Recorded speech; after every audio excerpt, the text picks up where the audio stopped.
And we had 25 members of the public who registered, so hopefully we'll have some observers here.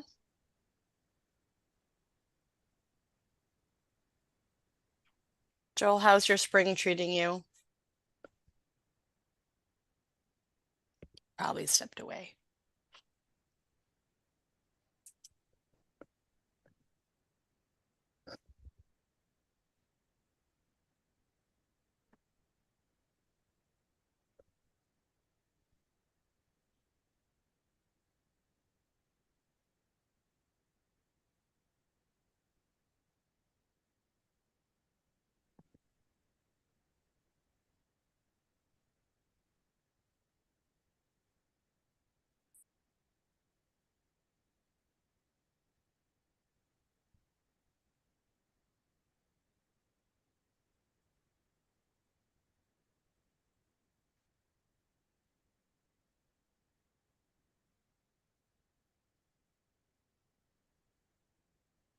Well, welcome everyone. We'll start in about 3 minutes. Thank you to anyone who's joining us on YouTube. Thank you to members of the public who I see you here. I see someone whose name is Zoom user. If you feel comfortable, you can update your name to your name so that we know who's in the audience.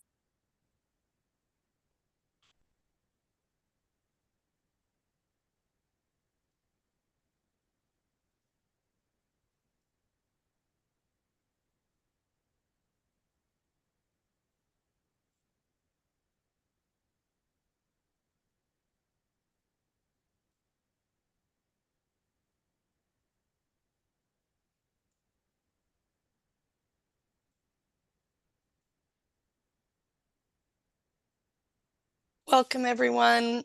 We'll start in about 2 minutes.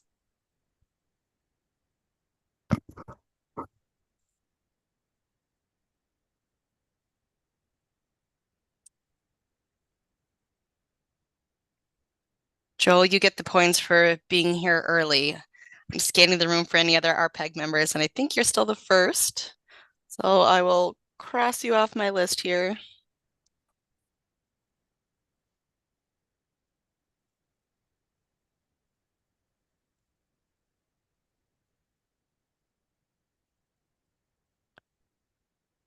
Wonderful. Hi there, Summer. Welcome. Glad to have you with us. Hi, thanks. And I apologize. I'll be off camera while I'm finishing lunch. You never need to apologize for eating in my book. That's a wonderful thing. The best part of my day, usually.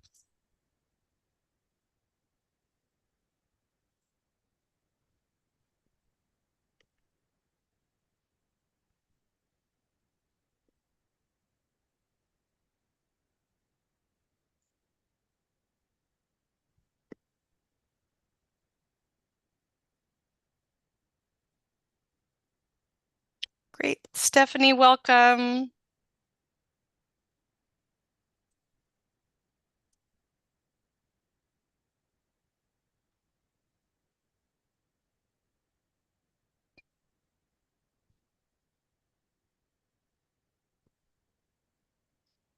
Stephanie, will Ezra be joining as well today? Do you know?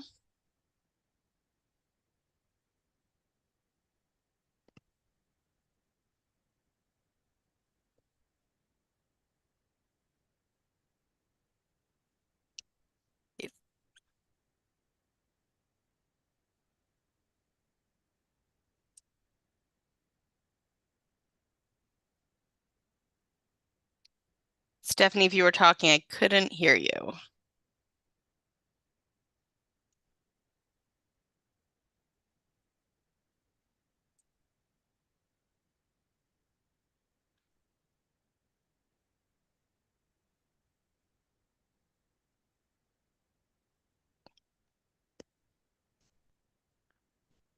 Welcome, Kate. Glad to have you here.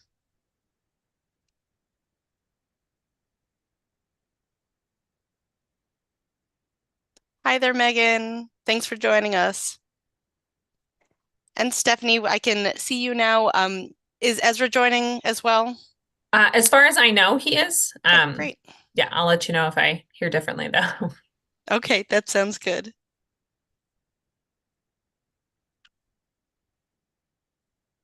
How's the start to everyone's spring? I think we can be official about that now.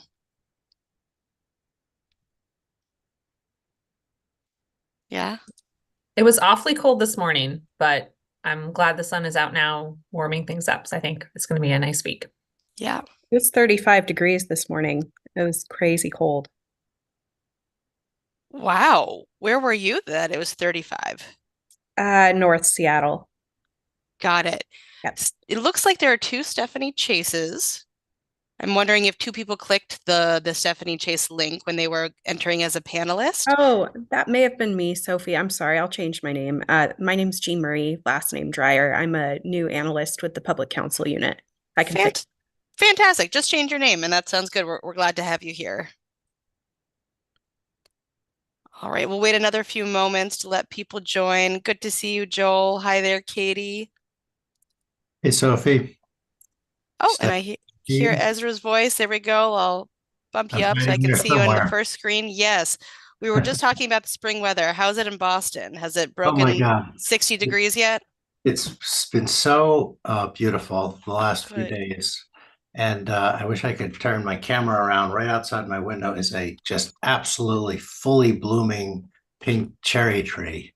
Oh, wow. Really. So I'll try and keep my eyes on the presentation, You but know it's what? If there's pretty ever a funny, reason to be distracted, that is a good one. Our office here in Seattle has a whole bank of cherry trees and they have all fallen. So I think our cherry season was just a few minutes earlier than yours. Great. All right, let me do my. So just for you all to be aware, Eliza with Peanut can't make it. Dan is with the Northwest Gas Association is in Denmark. He will try to come for some of it, but we'll see. Froy is going to join at 1 p.m. I haven't seen Jim with the Sierra Club yet, but I can scroll. I'm not seeing him yet. Haven't seen John with the Power Council yet. Katie, thank you for being here with Renewable Northwest. Perfect. Uh, Lauren was going to kick us off from NWEC and then swap with Fred, but I'm not seeing Lauren yet, quite yet. Megan with Climate Solutions, thanks for being here. Stephanie and Ezra with Public Counsel, as well with Jean Marie. Really glad to have you here. And then Summer with AWEC, thank you so much for being here as well. I'd say we have a number of things on our plate, and some of it is kind of just introductory. So I'm sure that Jim and Lauren can catch up as we dive in. So welcome everyone to your April 17th meeting of the Resource Planning Advisory Group. Really delighted to have you here. A lot of really rich information to come. So next slide, please, Will. This is the webinar format, as you're aware. So observers who are here today, thank you to all 15 of you who are here. You'll have a chance at the end to make public comment, but the other features are not available to you for now. If you are an RPAG member, you are a panelist, and you can use the chat feature and various things as we move along. All right, next slide. The safety moment. This one felt personal to me. It's Distracted Driving Awareness Month, especially cell phone use. That is the most common distraction to drivers. Have a designated texter. I hadn't heard that before. That's great. Pull over or park. And then Washington state laws requires drivers to use hands-free devices like Bluetooth. And if that's safety isn't good enough reason for you, there are very hefty there are violations, and those are reported to insurance, and tickets are hefty. So I hope to see you all on the road, not texting. So next slide. My request is always just, be constructive, be aware of how much space you're taking up, make some space for others, and dive in if you're typically on the quieter side. I'm going to try to move us along. We're going to answer questions as we go, but these are long meetings. I don't want to make them any longer for you all. So we're going to try to end on time. And thank you again to observers for being here. The public comments will happen at the end. All right, next slide. So our speakers today, we have Philip Popoff, who you know from PSE, Lauren Melander, PSE, Gavin Aiello is here from Guidehouse. This was a result of a request you all had a few weeks or months back around the electric vehicle modeling. We have Jeff Tripp and Tom Smith from PSE as well, and Aquila Valonis from the Cadmus Group. Next slide. Our agenda. We'll kick it off with Philip. He's going to talk a little bit about what he's hearing from you all as RPAG members, as well as the general public in between your meetings. We'll turn it over to Lauren and Gavin to hear more about the electric vehicle forecast. You all wanted to get deep in the weeds, and the weeds you will go. From there, we'll turn to Jeff and Tom and talk about demand response. I do want to note that you all received an updated slide deck that has a new slide 34 with just kind of a minor change on it, but that relates to their presentation. This new deck is on the website. It just was a slide change to one slide. We'll take a break, exhale, come back together. And then Aquila, I hope you have a big glass of water because you're going to be doing a lot of talking and talking about the conservation potential assessment, the CPA results. I'll do next steps and we'll have public comment and we'll wrap up. In the chat is the agenda as well as the slides so that you can follow along at home as needed. Next slide, please. So Philip, I'm going to turn it over to you for the feedback summary, please. Great. Good afternoon, everybody. Thank you for joining us for this meeting today. Just Sophie, in response to your question earlier about how's spring starting off, I'm sorry I'm dressed somewhat informally. I'm stuck in South Carolina because my son and I were too sick to fly home last week. So it's okay. Get a bonus week with my brother and my mother for vacation. But a little added bonus safety moment. The airlines generally waive your change fees if you need to change because you're sick, because they don't want sick people on planes. So you might keep that in mind. So let's do the next slide.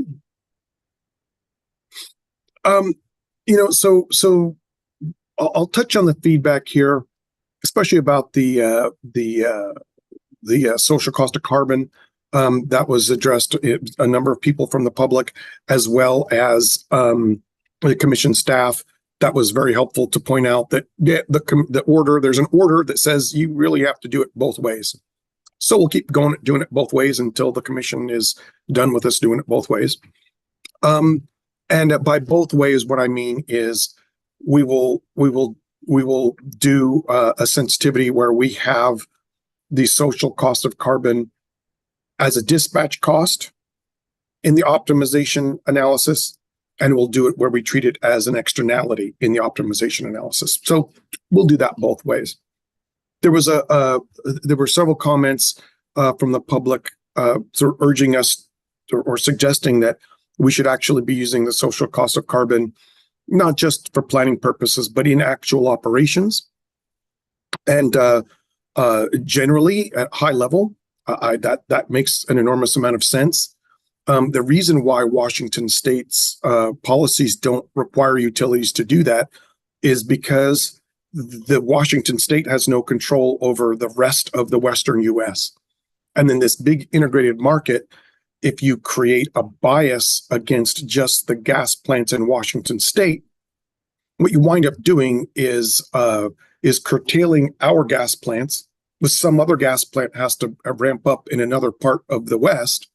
And our gas plants are some of the most efficient in the West. So you wind up shifting production from plants that put out less carbon dioxide per megawatt hour to ones that generate more carbon dioxide per megawatt hour. So that's really the reason why we don't do that, is because it sounds good if you could implement that policy uniformly, but it's not possible. Washington State doesn't have that power. So that's the reason why we don't actually apply that in operations. So with that, I'll turn over to the next speaker. Great. Thank you so much, Philip. And I just want to welcome Dan all the way from Denmark. My goodness, thank you for being able to join us. And then I saw Jim with the Sierra Club. Thanks for being here all the way from Colorado. I don't want to exclude you from my introductions here. Any thoughts or feedback on what PSE has been hearing from you all and your counterparts in the public? Okay, well, we'll move along then. Next slide, please, Will. So, Lauren, let's tee us off with the electric vehicle forecast. This is a small enough group that when you have questions throughout Gavin's presentation and Lauren's introduction, just raise your hand and we'll integrate it as we flow. So go ahead, Lauren. Great. Yeah, thanks, Sophie. Next slide, please. So yeah, again, Lauren Molander, I'm the manager of load forecasting here at PSE. And I just have a few notes to set stage for the details that Gavin's going to go through about the EV part of the load forecast. So if you recall, back in January, my team presented to the RPAG the IRP demand forecast before DSR. And part of that presentation, we showed you what it looked like with the EV forecast that we had been planning on including into the whole load forecast for the IRP. But we had had a late breaking update to the EV forecast, which was very different from the previous version. So an update to that discussion, we have decided to go ahead with the updated EV load forecast. It is the best information, most recent information that we have. So we're going with that. The chart that you're looking at here on the slide shows that it's the winter peak demand before DSR. The solid black line that says 2025 IRP is what that looks like with the new EV forecasts. So the yellow area is how much the EVs are contributing to peak on top of kind of the non-EV baseload. So a little bit of context about what we're talking about here today. Again, you expressed interest in having a deeper dive in the EV load forecast. So that's why we have Guidehouse here with us today. They are the contractor that provides that excellent work to us each year. They've been doing that for a number of years now for us. Okay, next slide, please. And this is a slide that is showing us where this presentation or part of the agenda falls on the spectrum. This is both an inform and consult. Essentially, the Guidehouse part of the presentation is very much an inform of how they do the forecast and what they assume and some of the results. And if we have time at the end, it would be great if we could engage the RPAG in a discussion about not so much specifically the EV forecast, but just maybe a bigger conversation about really how should PSE be thinking big picture about how to plan, knowing that we have some highly uncertain assumptions like EV forecasts. And I'll let Philip tee up that discussion at the end when we get there, but that's the consult part of this presentation. Okay, so with that, go ahead, next slide, and I should turn it over to Gavin, I believe. Yeah, all right, Gavin, take it away. Thanks. Thank you very much, Lauren. My name is Gavin Aiello. I'm a managing consultant at Guidehouse, and as mentioned, I'll be walking you through the PSE F24 EV forecast. So we can go to the next slide for an agenda.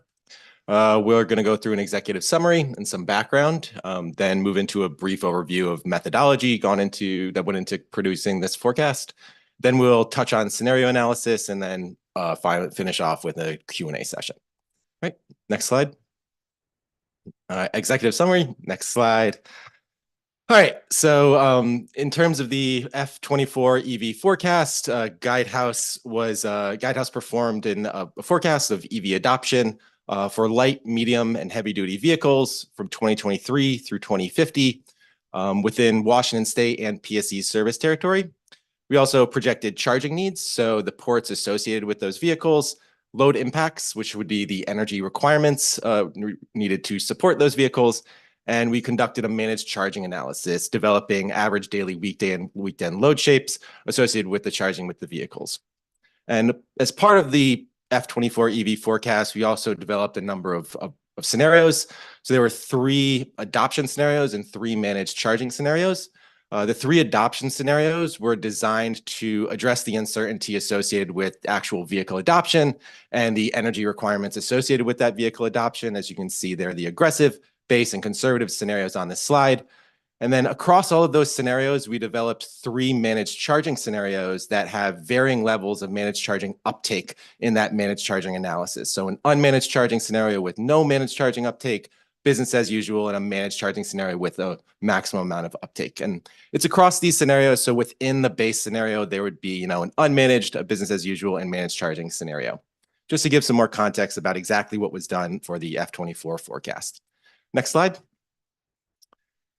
As a little bit more background, and Lauren mentioned this previously, Guidehouse has been working with PSE for a number of years on these EV forecasts dating back to 2019, each year iterating on those forecasts, introducing improved assumptions and refinements to assumptions and inputs, and any sort of modeling methodological updates. And this year, as mentioned, we did light duty and medium and heavy duty vehicles. We did managed charging, and we also introduced a couple new vehicle classes to the medium and heavy duty segment. All right, next slide. So getting into the actual results of this forecast, what you can see on this slide is the EV population, energy need, and EV peak before losses under the base scenario. And for the EV peak before losses, that's under the base scenario, under the unmanaged charging scenario. So no assumption of uptake on managed charging. And what was captured in this forecast is significant growth between now and 2050 for EV adoption. We're seeing 2.6 million EVs on the road by 2050 in PSE's service territory, representing 71% of the total vehicle population.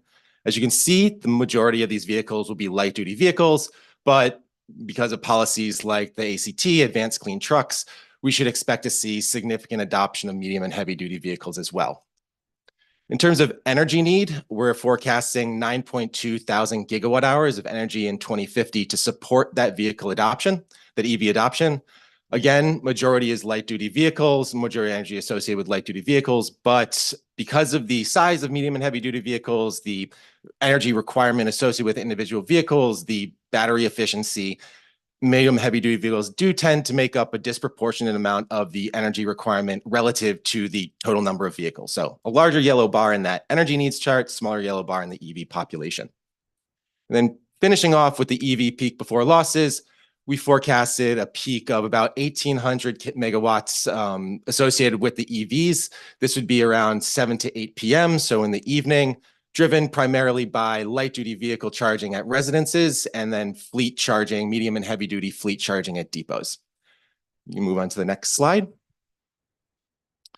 And so that's an overview of the forecast and talking specifically about, long-term 2050, but it's always helpful to take a step back and think about things in the near term and look at current market trends. So in 2030, what we saw was 50% growth in sales nationally year over year, so compared to 2022.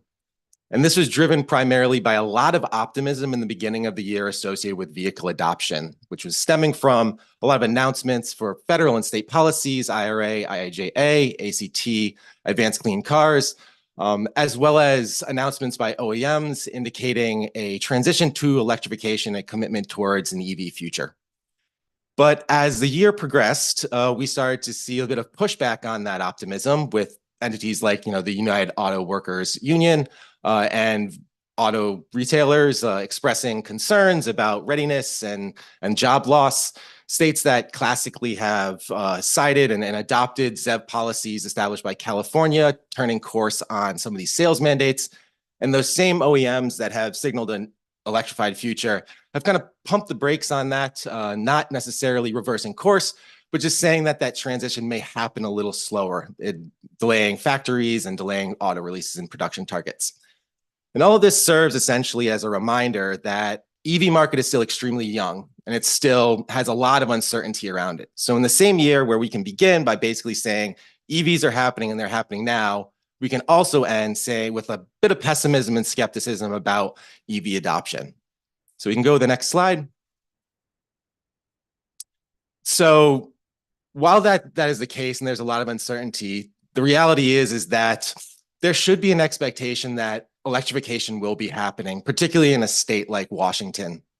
Over the past 3 years, we've seen EV sales grow in Washington by over 50%, with sales growing from 2022 to 2023 by 63%. And additionally, credible entities like S&P Global, NREL, Washington's Department of Ecology have all provided forecasts that suggest that EV adoption will be happening and be quite strong over time, which very much aligns with the F24 EV forecast as well. We can move on to the next slide. So in terms of some key takeaways here, we've talked about, aggressive adoption as well as uncertainty.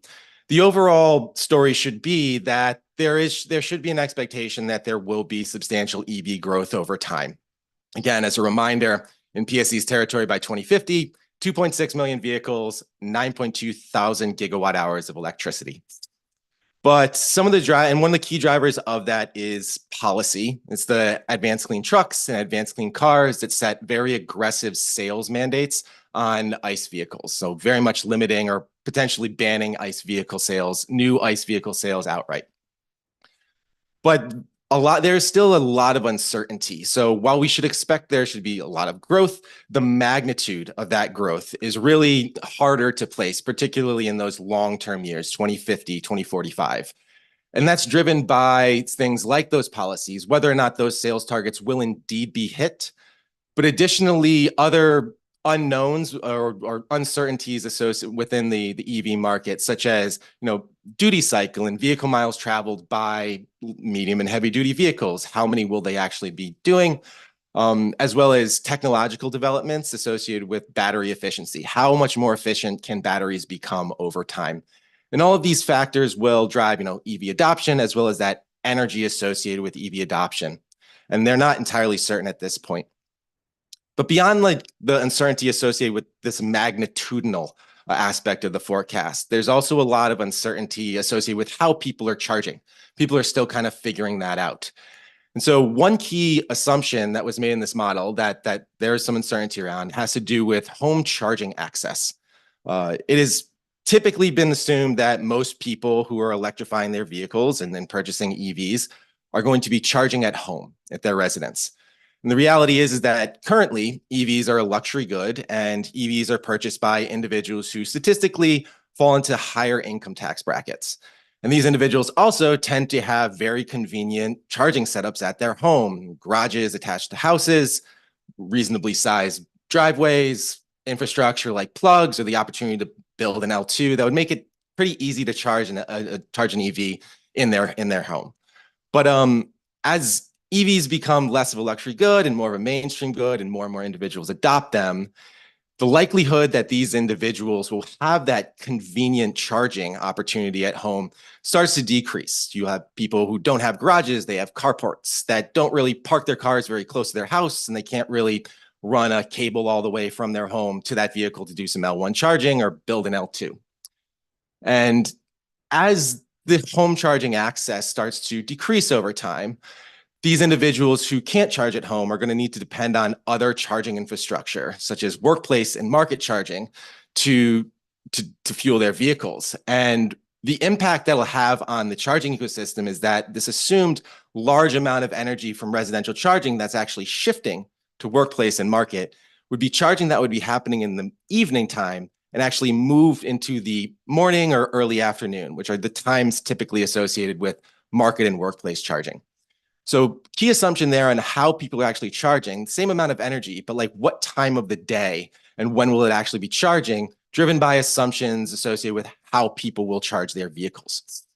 And this also goes into the medium and heavy duty segment, which is very, very nascent. And so there's a lot of uncertainty with medium and heavy duty vehicles. We touched on things like, the sales and how effective the ACT will be in terms of getting those sales targets. Also, duty cycle associated with medium and heavy duty vehicles, how much VMT will be there, how much they'll be used, when will they have an opportunity to charge, the idea of hydrogen for the very heavy long haul trucking, and whether that'll play a role to supplement or replace EVs or overtake EVs. But also, again, that approach to charging. How will medium and heavy duty vehicles be charged over time? Will it be primarily in fleet depots? Will it be en route charging, which both have somewhat different charging times a day? That en route charging typically happening in the afternoon, the in depot charging typically happening in the later parts of the day. So there's still quite a bit of uncertainty, and I think that's one of the important takeaways. And that combined with the fact that it's basically we should expect to see a lot of electrification, but how much, what are the magnitudes? That's where there's a little bit more uncertainty, particularly as we get further out.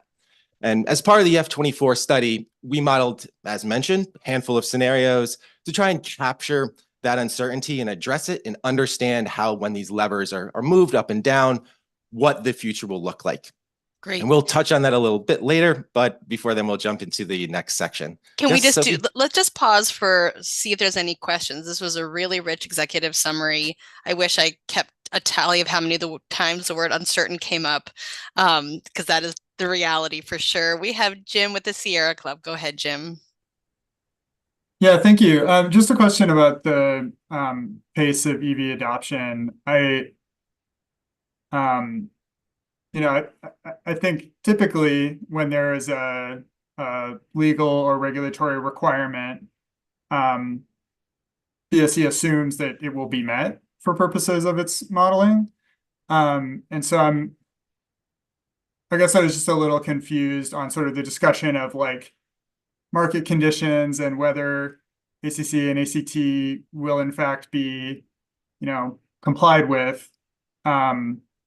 If you could speak to whether there's sort of a delta between your assumed level of uptake and what's required by the standards, and if so, how that sort of squares with approaches taken elsewhere in the IRP, that could be really helpful. Yeah, so thank you for the question, Jim. In terms of the assumptions that went into the model, we did assume that under the base and aggressive scenarios, the advanced clean cars and the advanced clean trucks sales mandates would be hit. So, that 2030, 2035 for ACC. Under the aggressive scenario, we assume 2030 when no new vehicles sold, light duty vehicles sold could be ICE. That's in the aggressive scenario, that's based on Department of Ecology guidance. For the base scenario, we assume that target would be 2035. And then for the advanced clean trucks, which was implemented, and we assume those targets were hit, those remain the same over the base and aggressive scenario. In the conservative scenario, we did assume that these targets were not hit, and some fairly strong approaches to suppressing that EV adoption for the medium and heavy duty segment. And we'll get into that a little bit more as we touch on the scenarios. But the reality is there should be an expectation, particularly with the ACC, with those light duty vehicles, that these targets would be hit. Washington is in a very, very aggressive state in terms of adoption. They're one of the national leaders. I believe in 2023, their sales were, in terms of market share, second only to California, maybe behind Oregon, but by barely anything. So all of the conditions are very much right in Washington for those light duty vehicles to continue on the trajectory of seeing, sort of adoption proposed under ACC. Advanced clean trucks, that's always, I believe it's a rule as opposed to a regulation, but it's very difficult to say. We believe that it should be on track and, it's a reasonable assumption, but it's difficult to say because of that uncertainty around medium and heavy duty vehicles. There's just so much to understand about that very nascent market that whether or not it's hard to say like whether you're on track or not. It's such a small level of adoption at this point to see things like, 75%, I believe, of like class 2B and through 4 will be electrified by 2030 or something to that effect, and no new sales in the future. So that's a little bit like more difficult to say than the ACC, but we did forecast an expectation that they would be met. And we think that they would be likely met, if not close to, maybe trailing by a couple years at most. Great. Thanks, Gavin. I see a hand from Ezra with Public Counsel. Please go ahead, Ezra. Thank you. Gavin, I'd love to know the basis, whether there's an empirical basis of the assumption that home charging takes place between 7 and 8 p.m. Just because I know that, most electric vehicles and smart chargers have an option of charging late at night. And I believe for Teslas, which are the most popular cars still in the US, it's the default option is that the car will be ready at some time like 6 a.m. So I know that that's already built into the technology. I don't have any particular knowledge of what's actually been observed. So I'm wondering what the basis is of that assumption. Thank you. It is based on research done by entities like National Renewable Energy Labs, NREL, that produces various load shapes. It's also informed by, other studies that have been conducted by us and other entities that are released. That sort of technology that is associated with delaying a charging, plugging in, having it done overnight. It is something that like an individual may or may not implement. It's kind of like managed charging, which is what we get into a little bit in this presentation. But the expectation is it should be evening. It may not specifically be 7 to 8 p.m., but it should be like the evening hours. So starting around 7, when people are returning home, they plug in their vehicles. And this is what the research has shown, like I said, by doing various studies on individual participation and time of use rates and just charting apparatus through utilities across the country and national labs across the country. Thanks, Gavin. How about you carry on?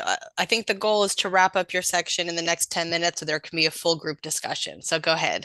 Okay, so to the next slide, if we can jump 2 slides through this, we'll very briefly go on this. Essentially, VAST is the tool that was used to conduct this analysis. It's a system dynamics model, which relies on the Bass diffusion equation. That's a lot of technical speak to say that it captures a lot of the key dynamics explicitly that go into vehicle adoption, from vehicle costs to incentives, to availability and production capacity, to EVSC on the street and in the future, on the street today and in the future, as well as awareness and customer acceptance. So it's a robust model that has been used by a number of utilities and entities across the country over time for systems planning, used in rate cases, used for load forecasting. And that is the methodology that we used, the tool that we used to conduct this forecast. You can go to the next slide. And now we can talk about scenario analysis. So move on to the subsequent slide. And just quickly going through scenario definitions. Essentially, what we had modeled for the scenarios across the base, conservative, and aggressive scenarios were levers associated with vehicle cost, fuel cost, customer acceptance and awareness, as well as policy drivers. We touched on that a little bit in response to Jim's question.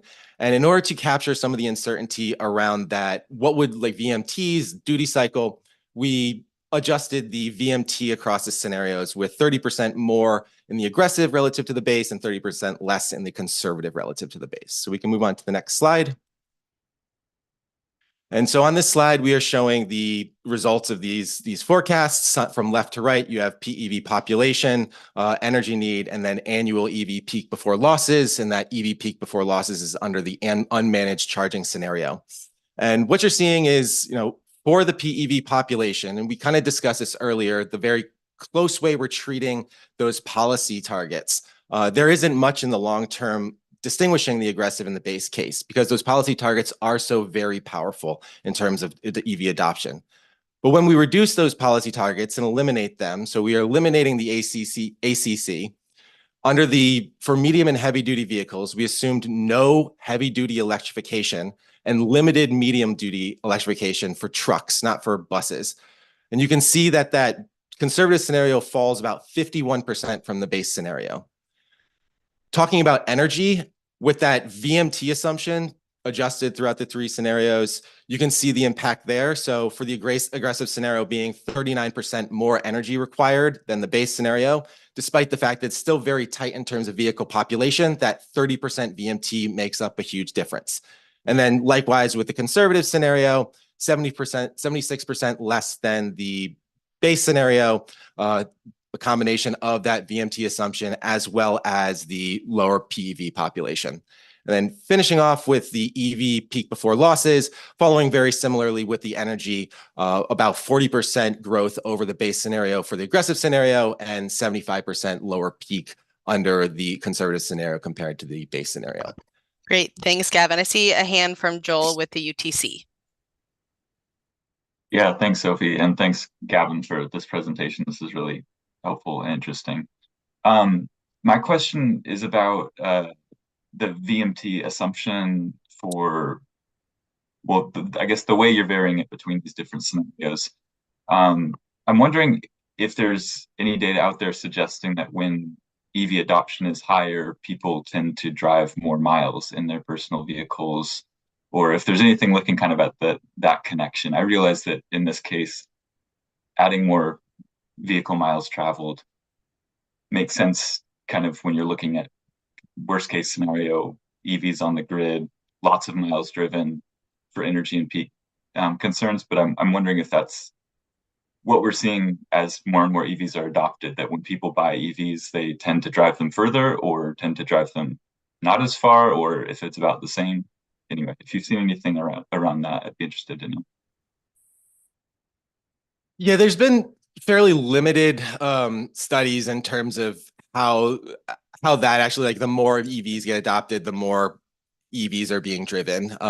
What we have seen is that typically in the current time, EVs are driven about 5 to 10% less. They have 5 to 10% less VMT than their ICE counterparts. That typically is how, these studies tend to look at primarily at individually owned vehicles. So we're not talking about the medium and heavy duty vehicle classes, which certainly can be quite a bit different. The duty cycles associated with those medium and heavy duty classes could be very taxing for an EV. You think of long haul trucking across this country, driving upwards to 100,000 miles a year.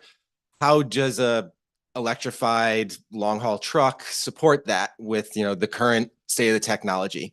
It becomes a question that may lend itself to adjusting duty cycles and adjusting the VMT for that. But in terms of individually owned vehicles, the research is still pretty nascent. It still suggests that despite the efforts to push forward with better infrastructure, there's still range anxiety, and there's still people concerned about that. Families that own EVs typically also look to have an ICE vehicle around for those longer trips. The people who do not have an ICE vehicle sometimes find themselves, and this is a bit anecdotally, find themselves not really indulging in these long road trips as much.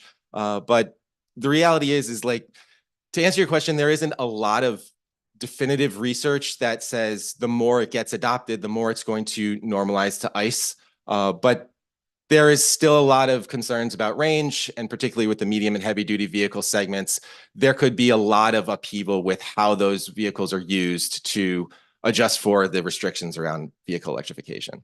Thanks, Gavin. I think Graham from PSE has just a little bit of intel for you all. Go ahead, Graham.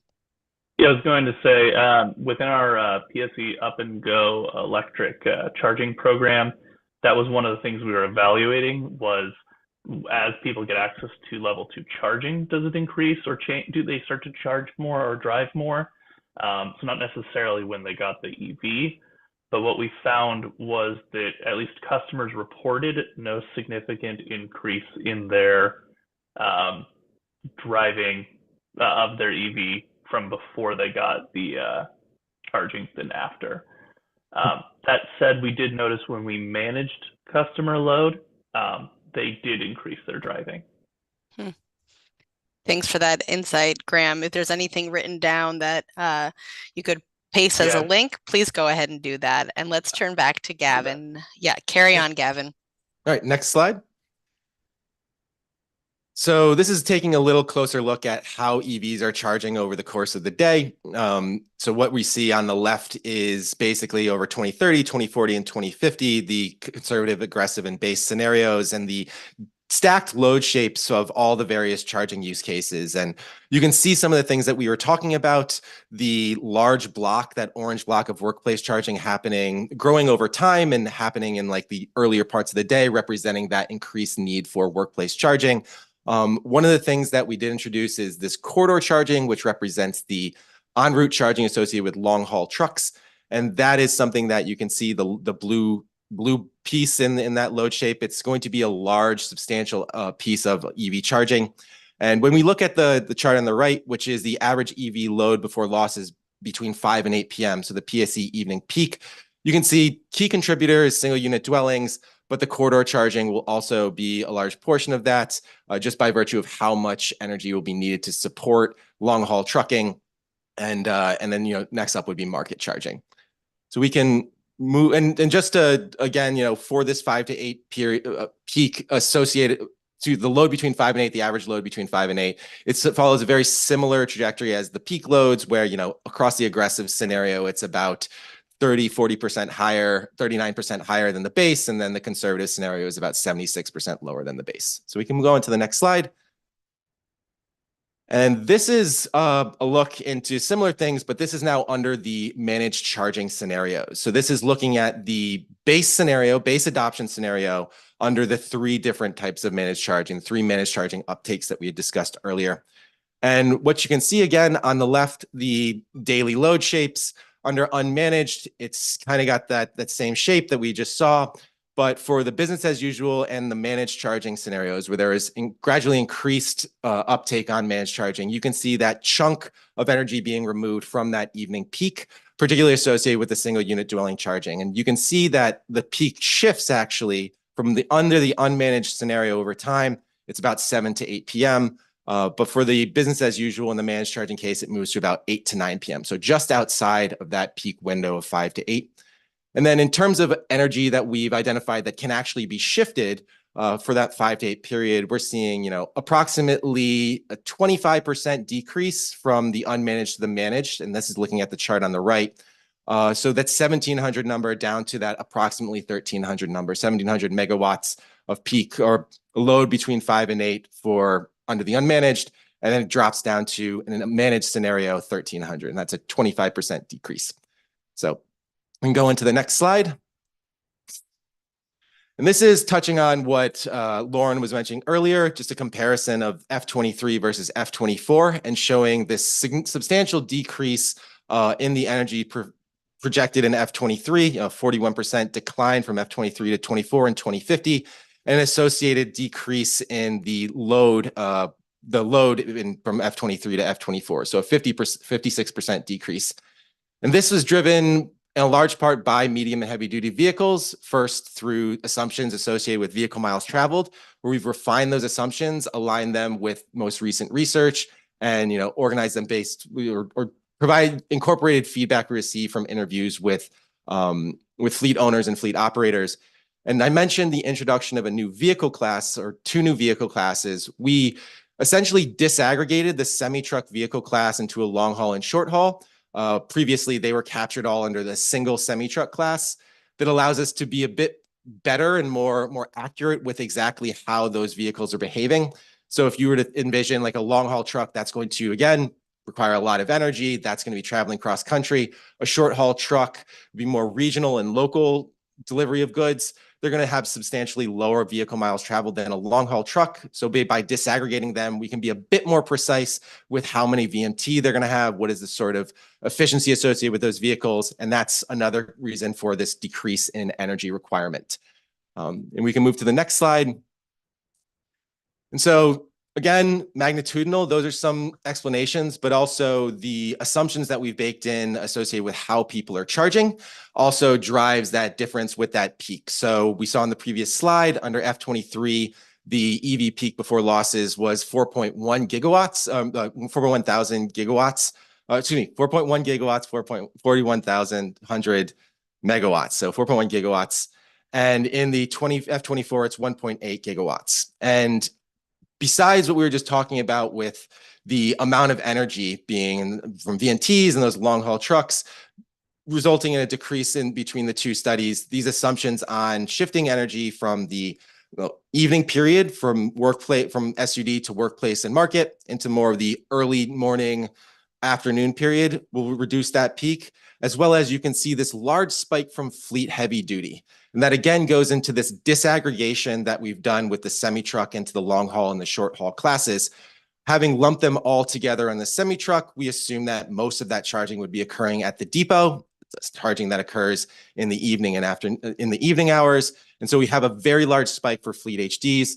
Thinking about long haul trucking, they'll probably be charging most of their time en route. So that would be corridor charging. That'll happen more during the middle of the day. So again, shifting that energy away. So magnitudinal, still a difference between the two, but there's also a lot of shift of energy more towards early hours in the day through that workplace assumptions, through the en route versus fleet depot charging assumptions. So all of this, to conclude, this is the last slide. I know that we've got a couple questions, but to conclude, there obviously still a lot of uncertainty, but there is certainly the case that EVs will be adopting, ACC and ACT will support that, and we should expect a lot. It's just the uncertainty is about how much, what are those magnitudes, and specifically when. 3-5 years, plus minus on each side. So Oh. that'll conclude. I think we have a couple more Yeah, questions. Gavin, thank you. That's a lot of tremendous information. So the first question from Ezra is that throughout your presentation, when you mentioned empirical research as the basis of the assumption, if you could provide citations for that, that would be really helpful. You can probably work through Meredith or just drop them in the chat. And then the other question from Joel, he's wondering, is the F23 EV forecast the one that was used in the 2023 electric IRP progress report? Do you know that, Gavin, or is that a PSE question? I think that's a PSE question. Yeah. Lauren, go ahead. Yeah, I believe it was the F22 EV forecast in the progress report. So F23 was not used in the IRP. And I will triple check that just to make sure, but that's what I recall. Yeah. Well, thank you so much, Gavin. Stay around for another few minutes. I really enjoy when you all get to start talking with each other and others. So Philip, can I turn to you? I think you were going to pose a question that I know you've kind of generally touched on in the past, but we're going to talk a little bit more now. Yeah, great. Thank you, Sophie. You know, when we present these different forecasts, you know, I think one thing that really stood out to me as being really important is the difference between how it's the changing ideas of how the vehicles are getting charged to begin with, right? So if vehicles are getting charged less like maybe we used to think that, oh, everybody's going to come home, plug it in, and that's how most vehicles are getting charged. Wow, you can see what happens on the left. You have a big peak to manage. So that means there's not just a lot of load, but then there's also a lot of like demand response type potential to do that.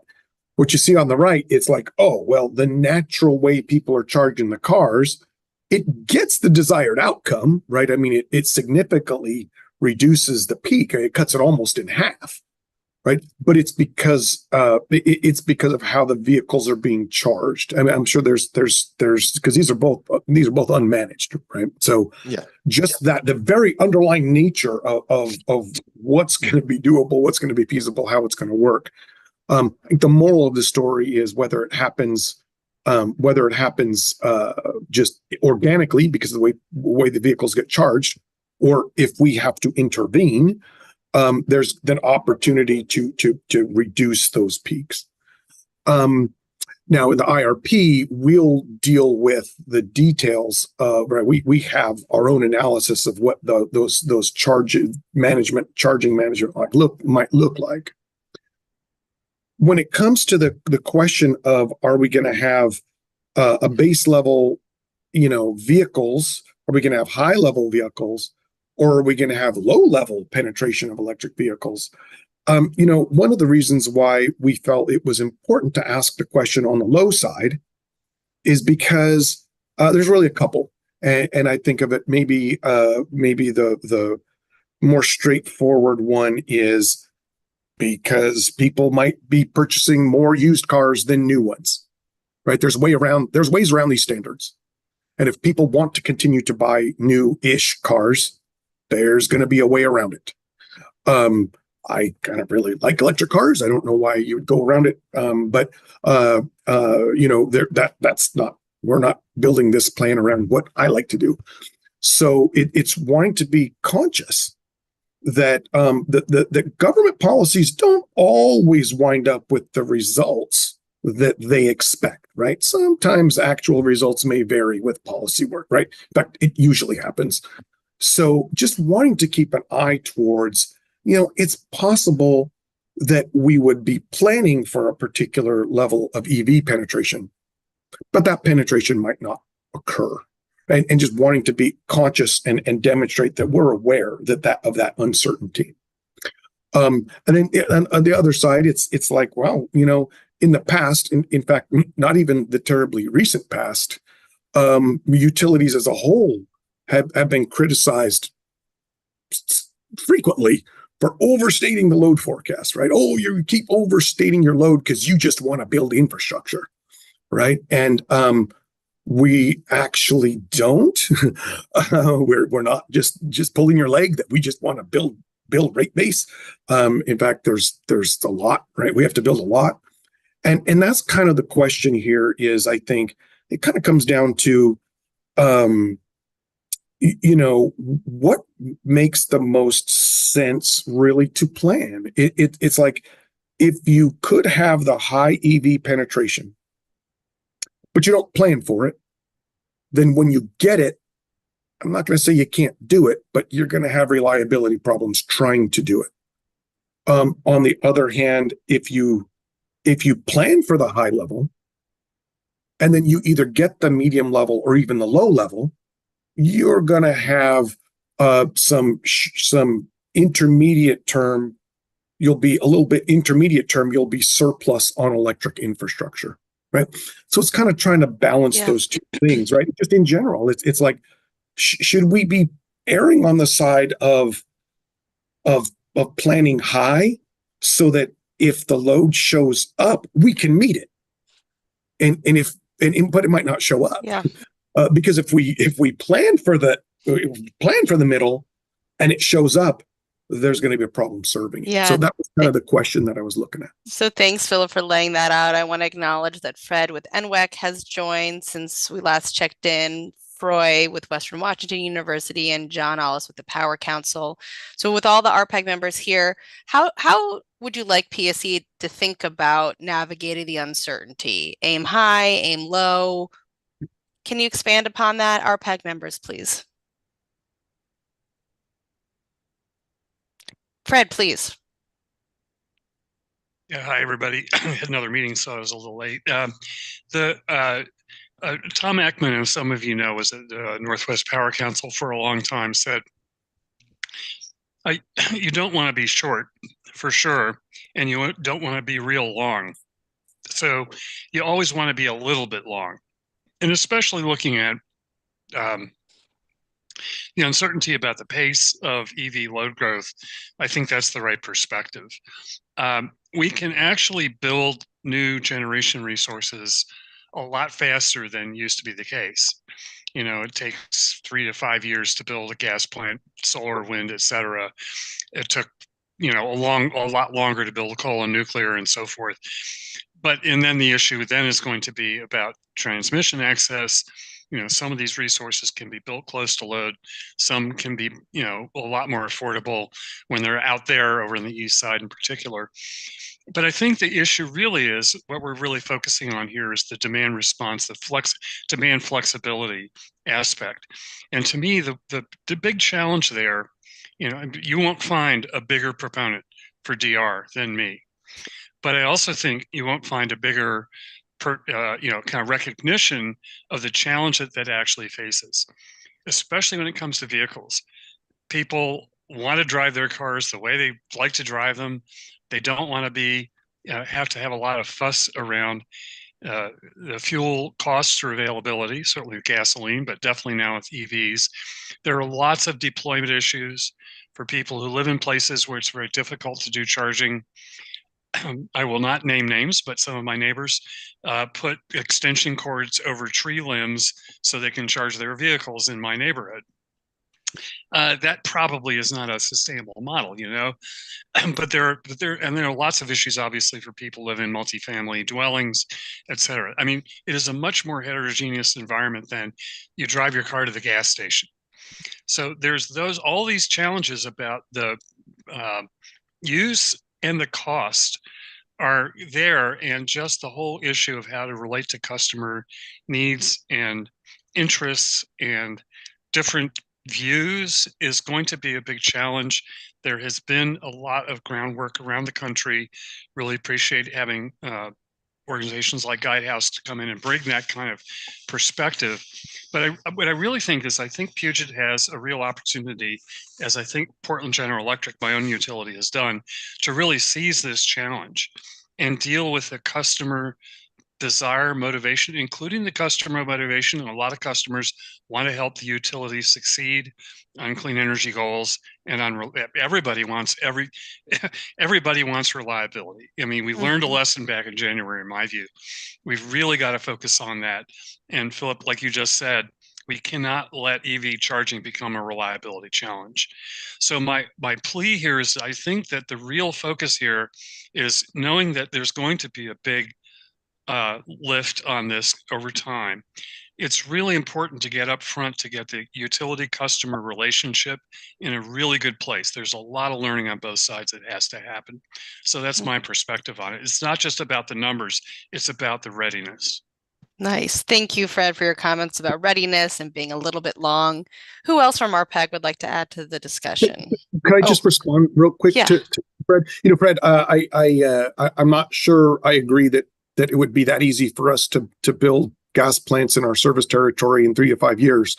It may very well wind up being necessary for reliability issues, but certainly, you know, the infrastructure, all that. I think we're kind of on the same page there. Yeah, my only thought was just about the physical time it takes to assemble and do the construction work itself. Permitting and siting and all that is a whole other set of issues. Yeah.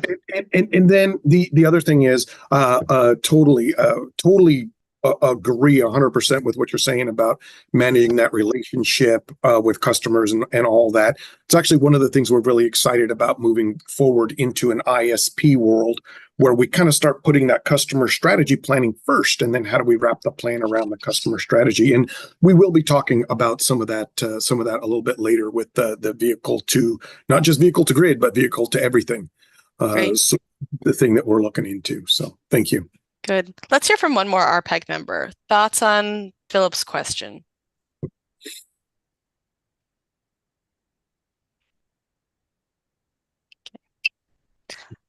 John, please. Hi. Yeah, it's a good question. Like, you know, do you plan high, low, or all of them? I'll just reflect that we struggle with this also at the Power Council. We try to look at a range of different futures, and what we found, and I'm just kind of sharing, like what we found is that when we plan for kind of acknowledging adequacy, when we plan for, you know, a number of different futures altogether, what we find is there are some robust strategies that come out often.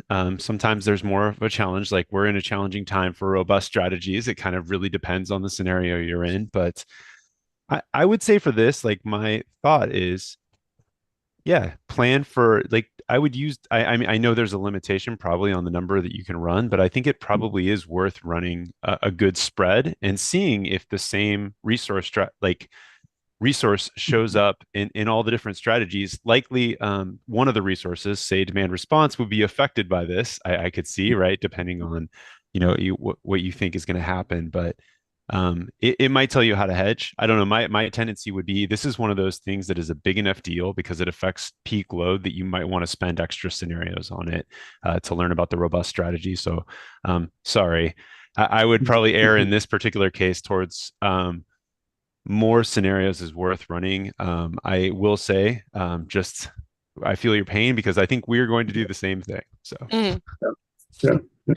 So Lean and John talking about how important it is to maybe expand your thinking around the scenarios there. Well, a few of you have mentioned demand response, which is the next topic that comes up in our last minute here. Anything else? Any other comments, clarifying questions for Gavin before we move on? Can I say one thing, Sophie? Sure. This is Will with Guidehouse for everyone. Yeah, go ahead. Guidehouse. I work with Gavin. Two of the really big uncertain areas, specifically home charging and long haul charging, these are things that are going to be emerging. We will know more in 5 years. So there's some value to reassessing. You know, we can do all the scenarios we want, but in terms of when are people charging who live in multifamily dwellings? Like, we'll know more in 5 years. Or people are setting up long haul charging corridors along I-5, and we'll know more about when people are charging in a couple of years. So this is something we'll have more information in the future to provide an informed decision. Thanks for that, Will. How nice it would be to have a crystal ball now, but we'll see how this plays out. Very good. Well, Gavin, thank you so much. And I just want to emphasize that the appendix to your slide deck has a number of slides that we asked Gavin to hold off on just to leave a little bit more room for your conversation. So great work, Gavin. And let's go to the next slide, please, Will, to tee up our next set of presentations. Thank you. Yeah. Very good. So we have Jeff and Tom with PSE to talk more about demand response, which seems very relevant given everything we just discussed. Go to the next slide. Okay, Jeff, do you want to take this one or should I just kind of paint the picture? Go ahead and paint the picture, Sophie. We're informing. Yeah, there won't be a discussion segment of this presentation, but of course there is the feedback report. And Pauline, can you just drop the link in the chat? If you do have thoughts on what you see and hear here, like by all means, PSE is always welcome to hear that. So, all right, well, take us away, Jeff. Cool. Next slide, please. Thanks, Sophie.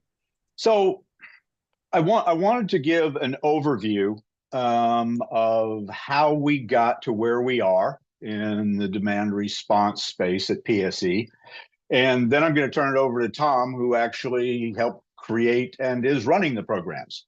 So he'll be able to get into the details of it. But for a little background, we've been piloting demand response, if you will, since really 2008. We've had a couple of commercial and industrial pilots, one 2008 to 2010, another one in 17 and 18 with a small number of customers. And then we also had a fairly robust pilot on the residential direct load side, a little over 500 customers, 2009 to 2011. So got some lessons learned there before we started diving into actually planning to run some demand response programs. And it hadn't really, we had put out some RFPs, we'd taken a look at the proposals that have came back, and we just didn't have the capacity need that was shown from a CPA or IRP perspective until 2021, where we about 24 megawatts.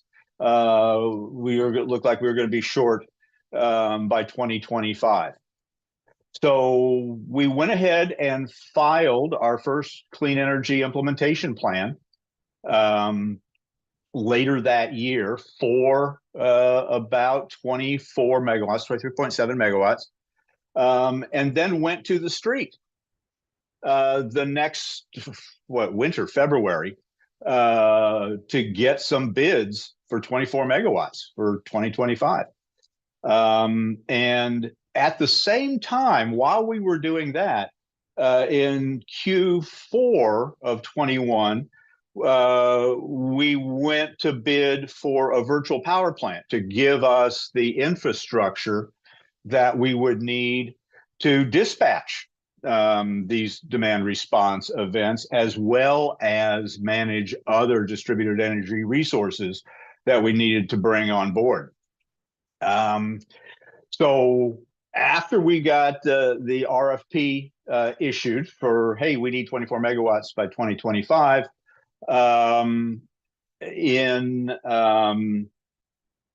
2022, in August, we had a general rate case settlement that said, hey, how about a target of 40 megawatts in 2024 for a performance incentive mechanism? So that became our next milestone, if you will. So we had in 2023, we had a 5 megawatt target. And then so for 2024, we've got a 40 megawatt target, at which point we then selected from those proposals that came in, and we selected all of the non-overlapping cost-effective proposals for DR that came in 2022.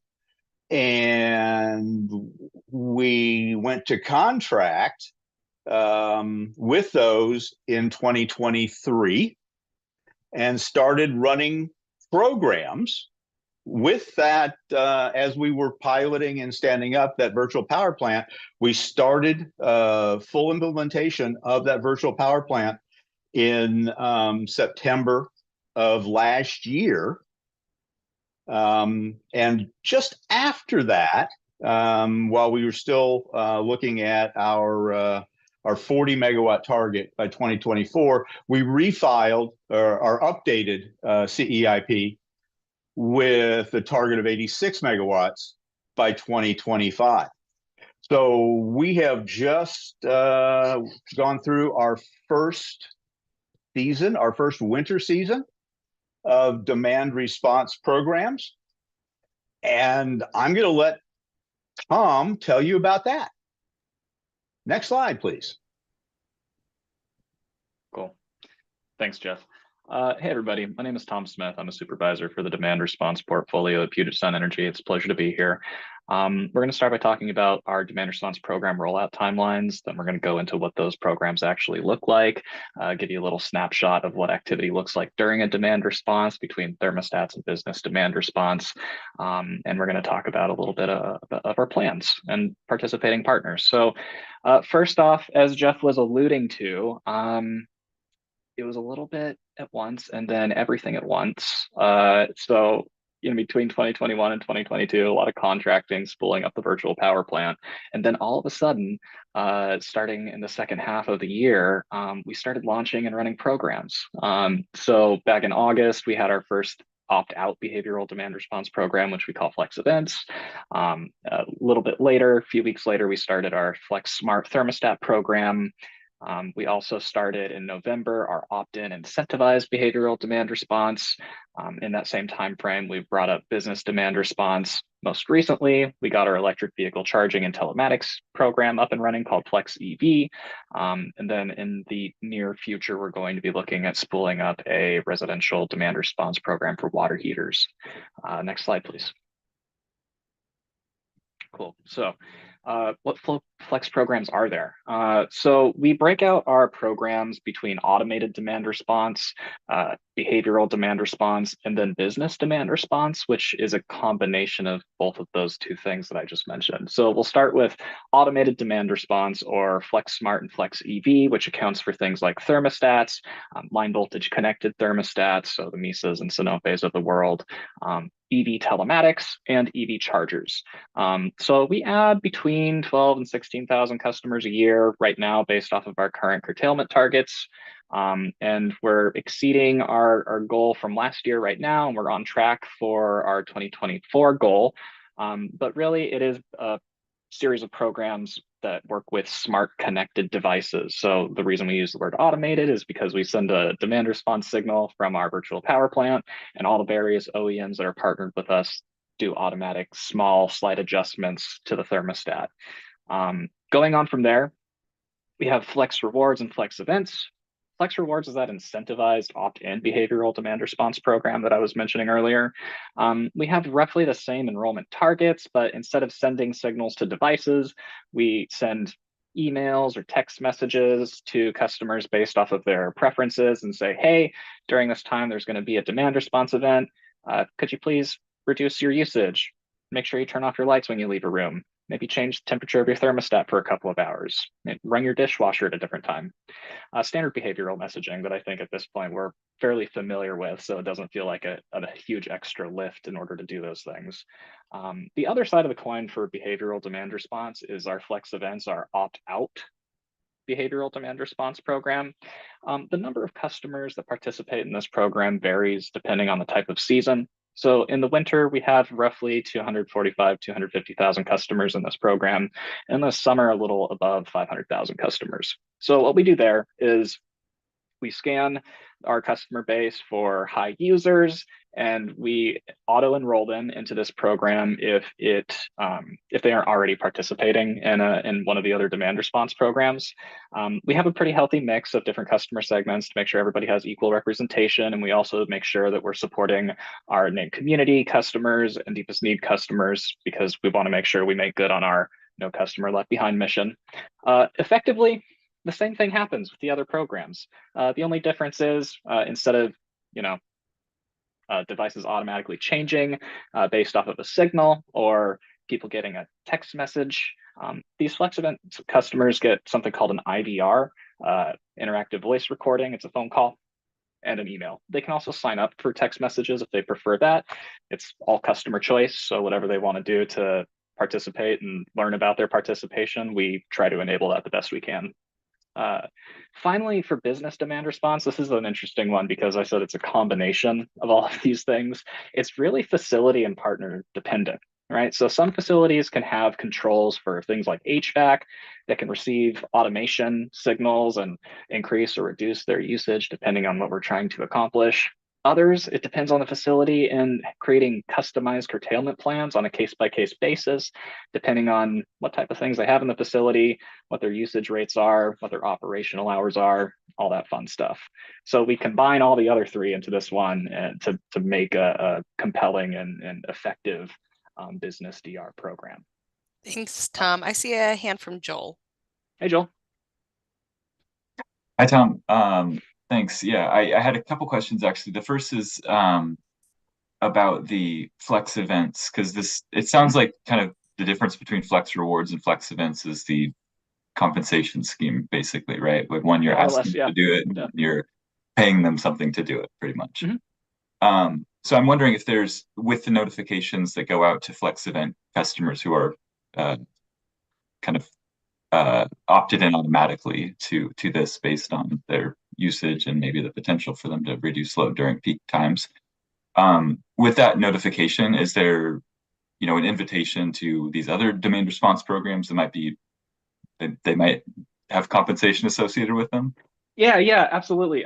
Perfect question. So we treat Flex Events the opt-out program, kind of like a entry-level program, right? Like anybody can participate in it, but if you want to earn based off of your participation, you're more than welcome. And in fact, one of the things we have done and we're continuing to improve on is if customers do want to earn for their participation, we're creating calls to action in our marketing and in our event messaging to make sure if customers are like, hey, I like this, I want to do more and I want to earn, then they have routes to actually learn about that and do so.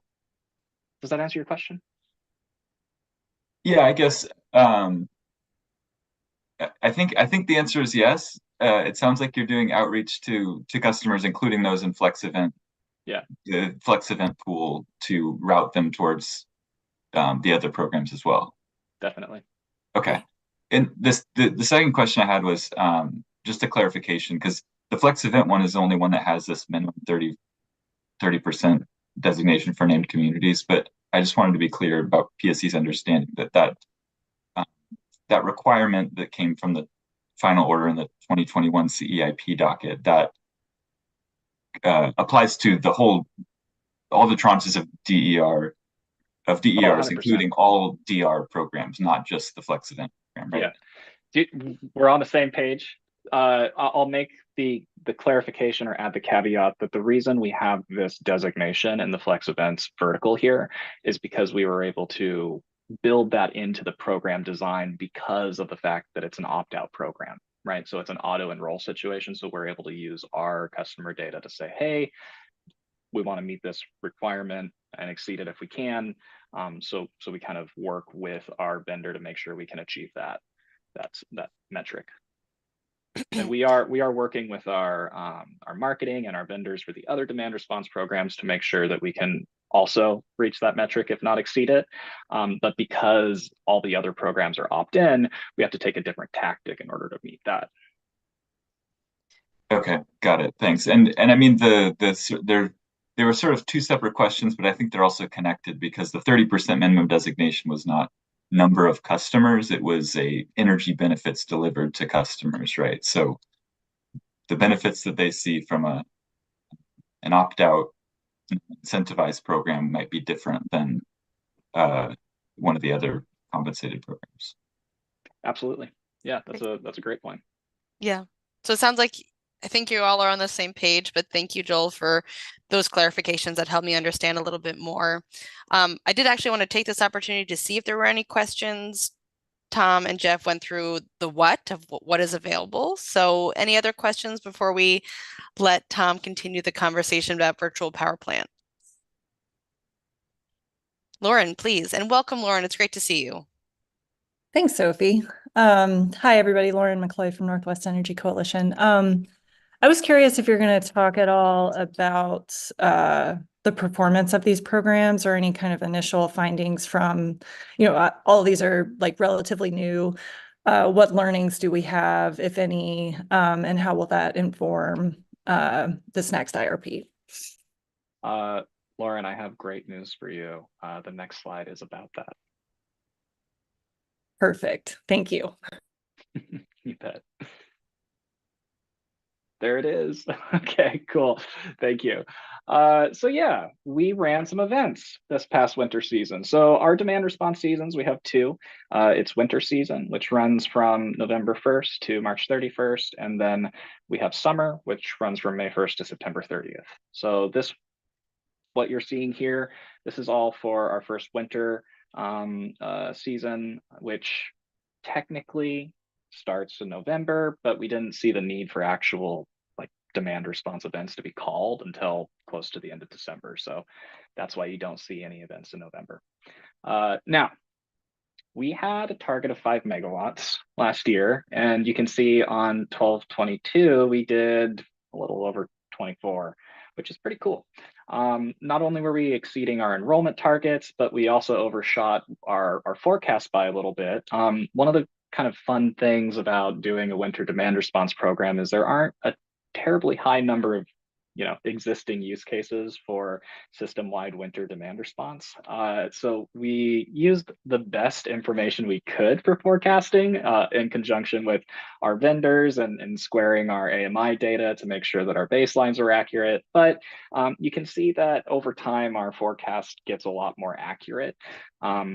We see some variations or deviations from forecasting versus actual around that really cold period of time we had in the middle to end of January, beginning of February.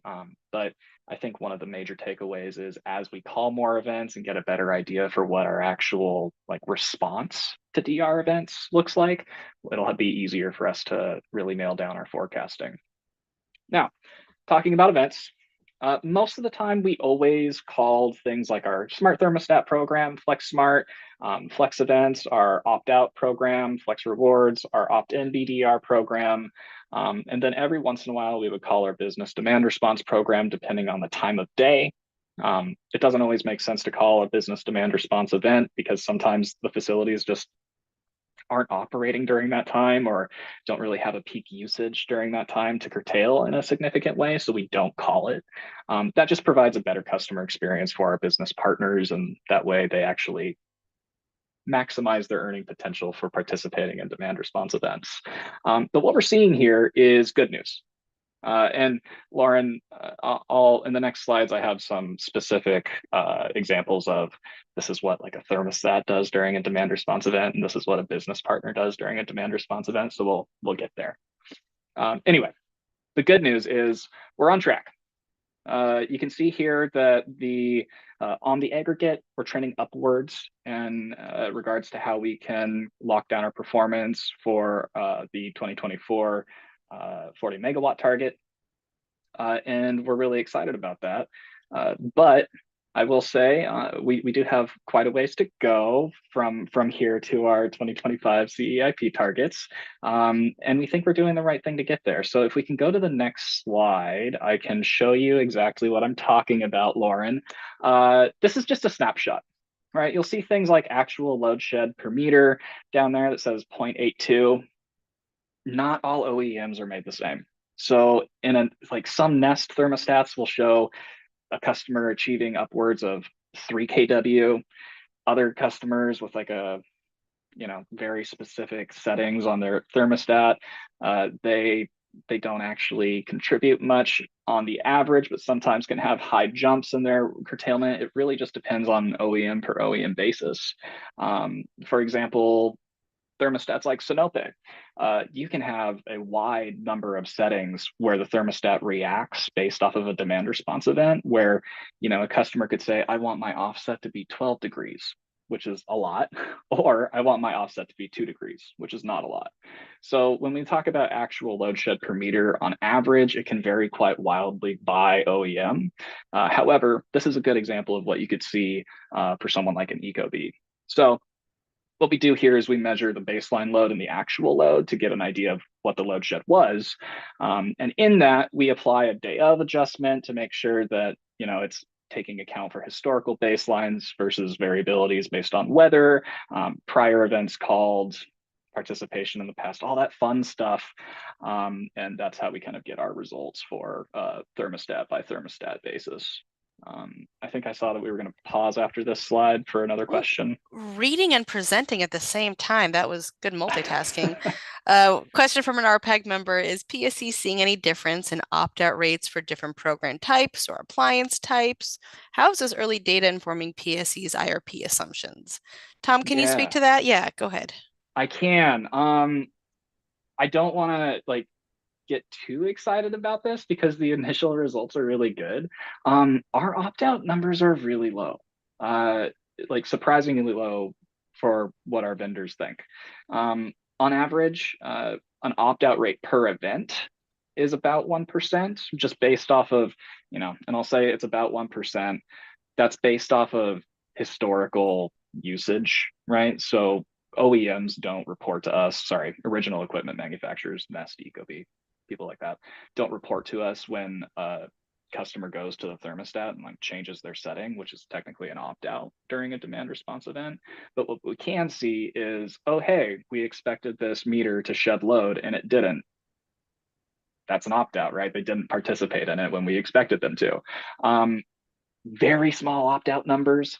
And then on a wider scale, actual opting out of the program itself, we're seeing sub 1% on enrollment. So people that are participating and enrolling in these programs, the takeaway there is they're into it. They're enjoying the program. It isn't overbearing to them. They're feeling low burden, and the programs are effective. Great. And Tom, I think during the conservation potential assessment, there'll be a chance to speak to how it's informing the IRP. Is that okay with you to wait till that?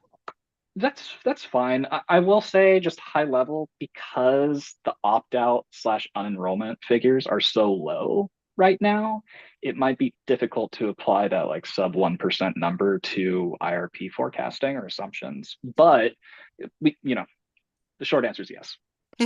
Great. Yeah. Perfect. Thanks for that question.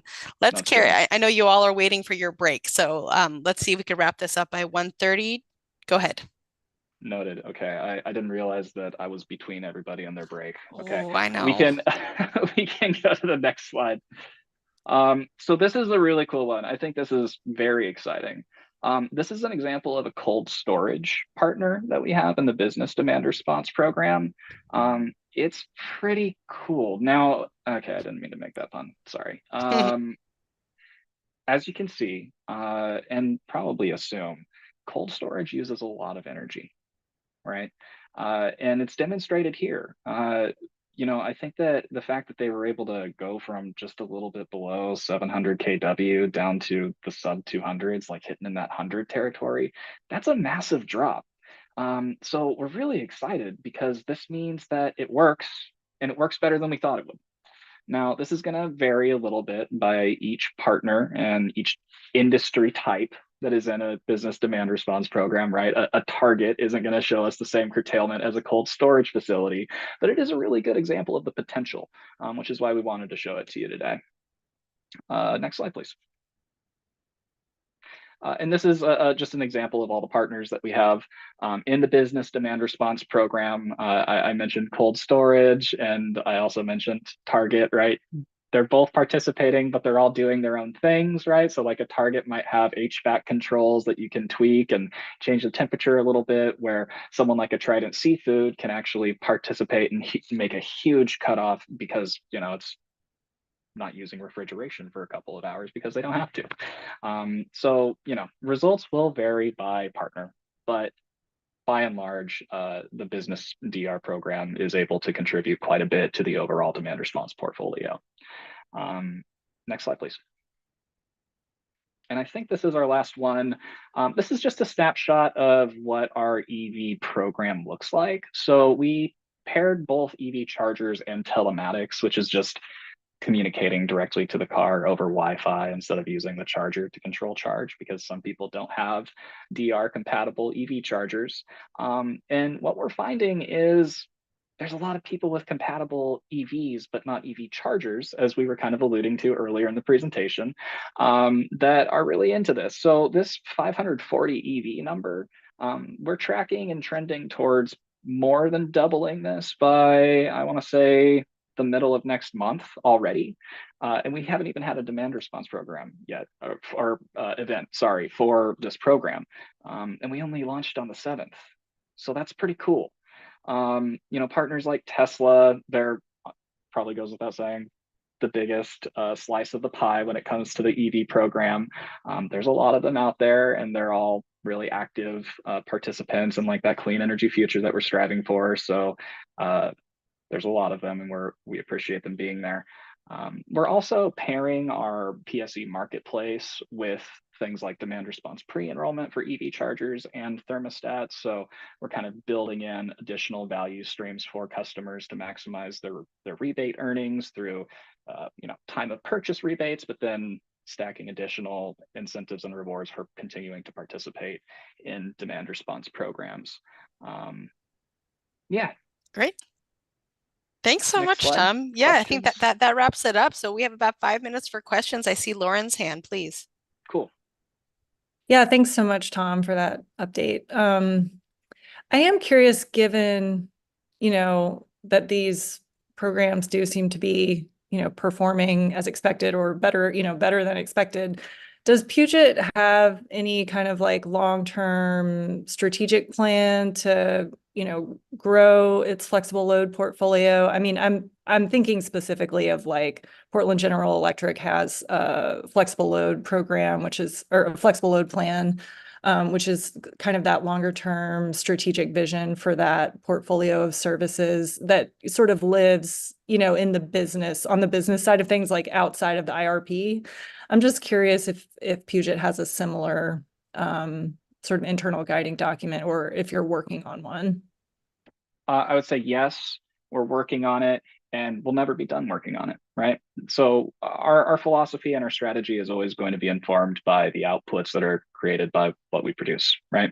So the short answer is yes, and we always want to be doing more in this space. So it'll be a feedback loop of improvements around that kind of strategic guiding principles that you're talking about. Yeah. Thanks. And Philip, do you want to just tack on something briefly? Yeah, I just wanted to add to that, you know, Lauren, once again, I think that for the integrated system plan, as we start transitioning over to that, I think that's exactly the kind of thing that we'll be trying to work on, right? Is rather than having the energy supply analysis try to drive what the customer strategy should be, it's really the other way around. Let's figure out a customer strategy that makes a lot of sense, and then wrap the energy supply and delivery portfolio around how to meet that customer need. Right. So this is a real big transformation for us, I think. And it's exactly the type of direction that you're talking about. So That's great. And Lauren, I saw in the chat that you were seeing if there's something that you can share, like maybe in writing. So PSE, if you could reply in the chat, I want to make sure we get to Froy here. Go ahead, Froy. Oh, thank you. Yeah, I was wondering, Thomas, most of these DR events, from my understanding, are load shedding events, or, you know, where you just sort of ask the customer to not consume energy or to reduce their consumption for a period of time. Seems like it's in the hour or the multiple hour sort of time frame. Are there other more sort of, I don't know, shorter time duration but more frequent type of DR in response maybe to ramping rather than just necessarily peak load shedding? Yeah. Well, first, I see you're from WWU, from one Viking to another. Hello. I not right now. So you're talking about like fast frequency response kind of stuff? Yeah, or more sort of regulation, maybe in the minutes rather than in the hours duration. So very short duration, but more frequent. Not right now. No, when we talk about sort of that fast moving of demand response. Right now, I think it would be really hard to get like a rapid response result from a minute by minute DER call. And that's specifically because a lot of the current program designs are trying to give at least like a 21-hour heads up on a DR event coming. So customers and business partners alike can plan around that. Based on, our current design, we aren't going to try and implement any minute by minute type of demand response programs, but the future is evolving, right? So we aren't closing the door on any options, but right now we aren't doing that. Okay. Thanks for the question, Froy. We have time maybe for one more RPAG member question or comment. Anything? Everyone's excited about their afternoon coffee here. Well, Tom, thank you so much for this information. Jeff, for teeing us up, and for the good questions throughout. We're going to take a 5-minute break. So by my clock, let's come back at 1:36. And yeah, thank you everyone for all your engaged participation so far. See you in 5.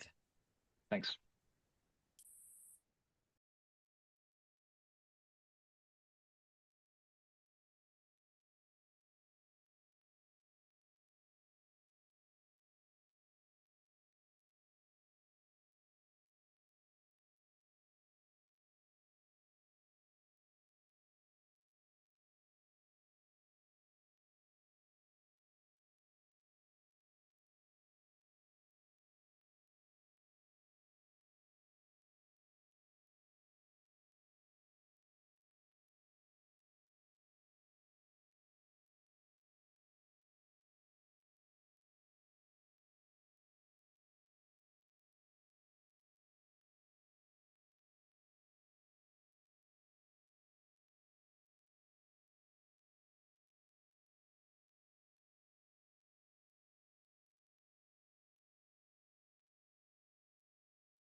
All right, we're going to regather now for the remainder of our meeting. Will, can I have you share the deck once more?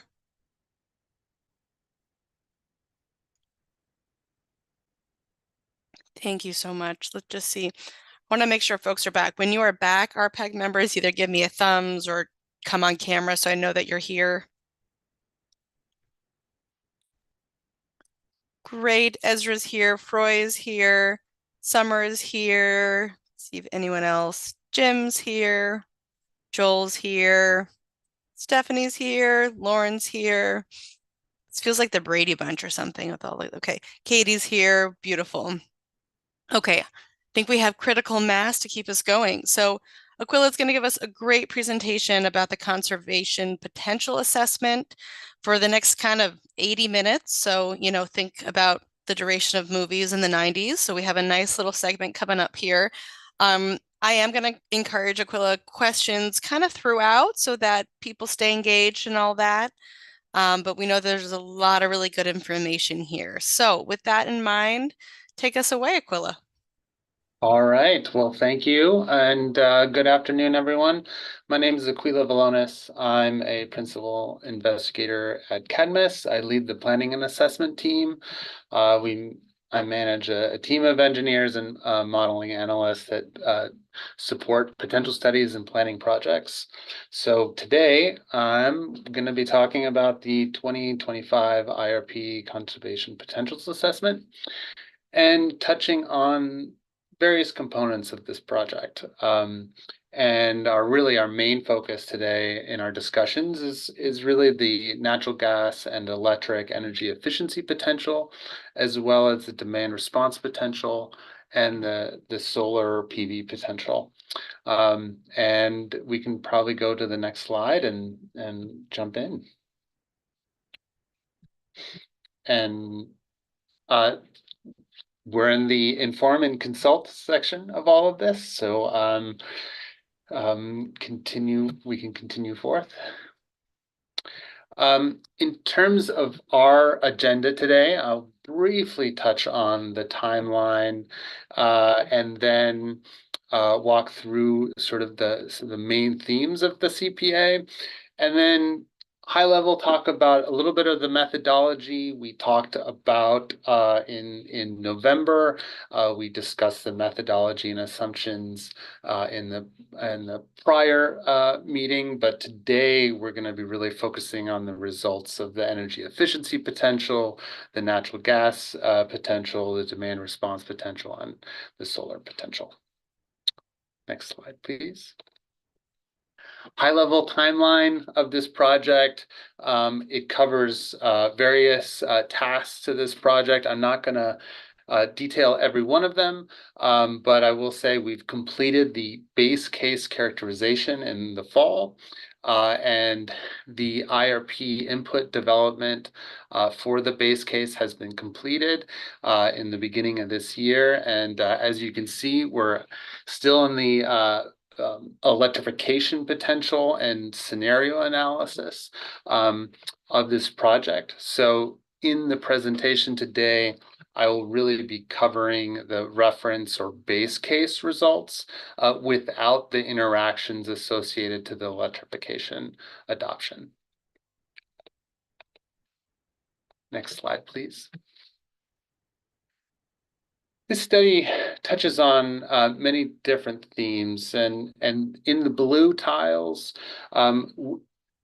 it's being highlighted that this is what we included in the prior CPA in the 2023 IRP.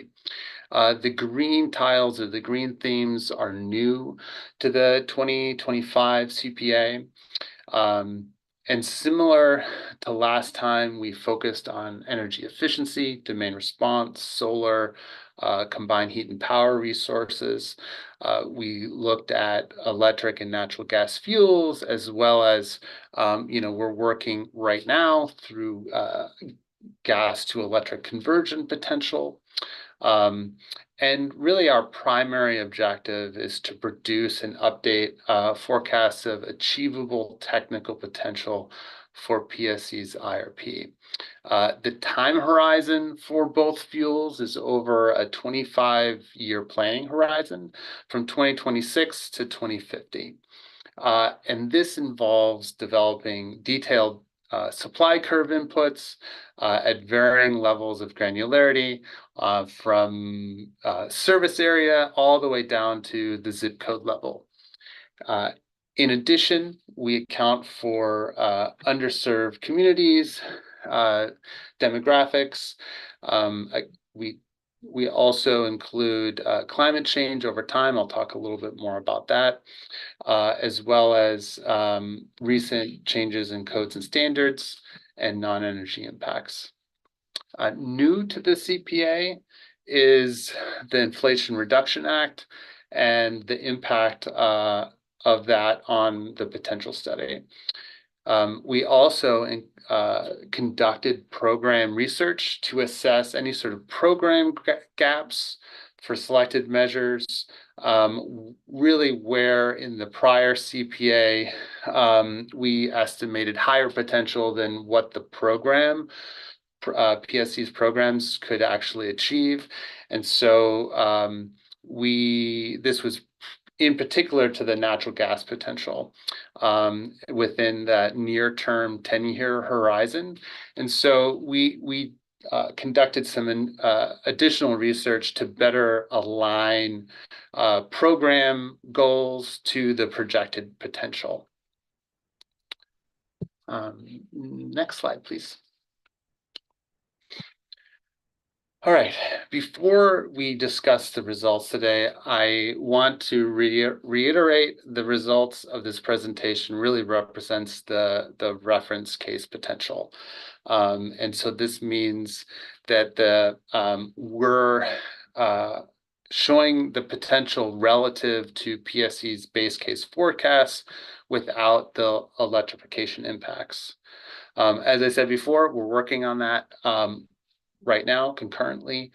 I will likely say this a few times today, but the potential that results that were being presented today represents achievable technical potential, and the results of these data will inform PSE's IRP, and that data will be used to determine the economic potential.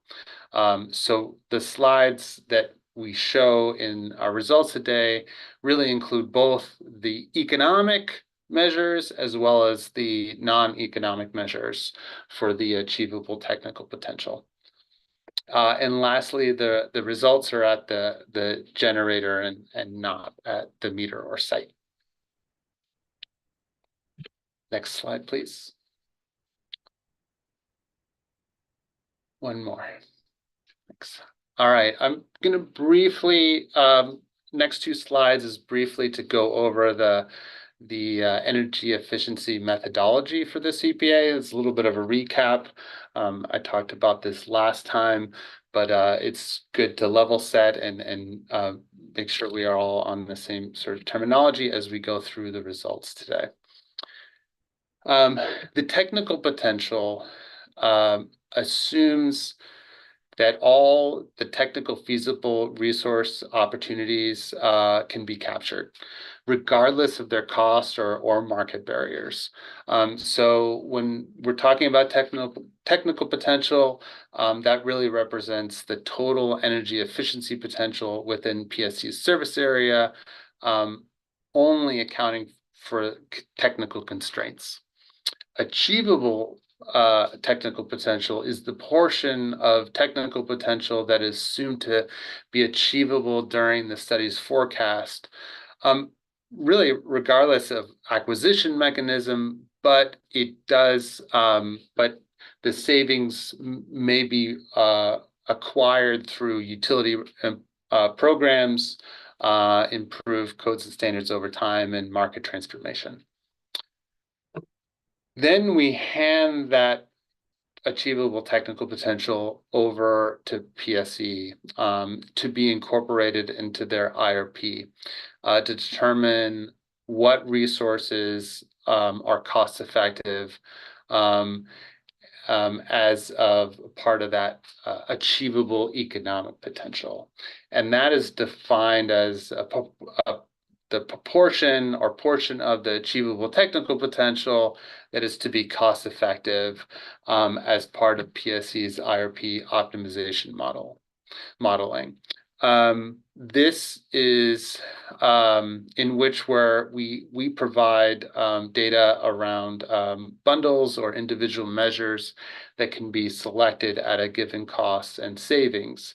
And the cumulative potential for these selected measures that PSE identifies is really represents that achievable economic potential. Next slide, please.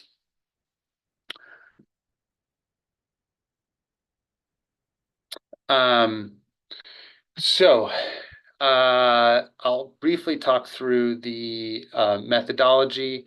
The energy efficiency methodology really follows 6 steps and follows the process flow in the figure on the right-hand side.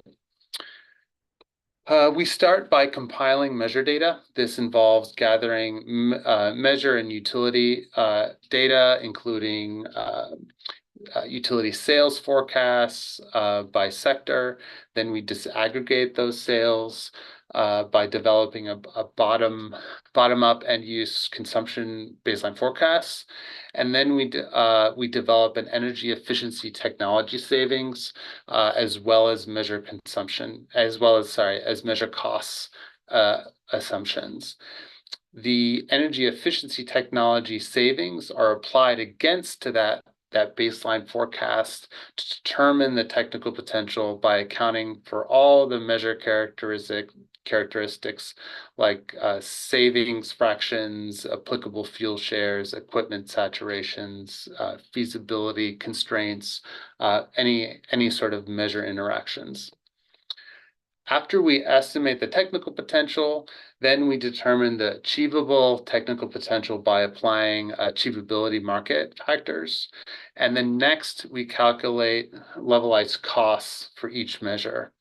Lastly, we develop a supply curve for PSE's IRP modeling, taking into the achievable technical potential and applying end-use load shapes and spreading the annual savings to produce hourly electric savings and monthly natural gas savings to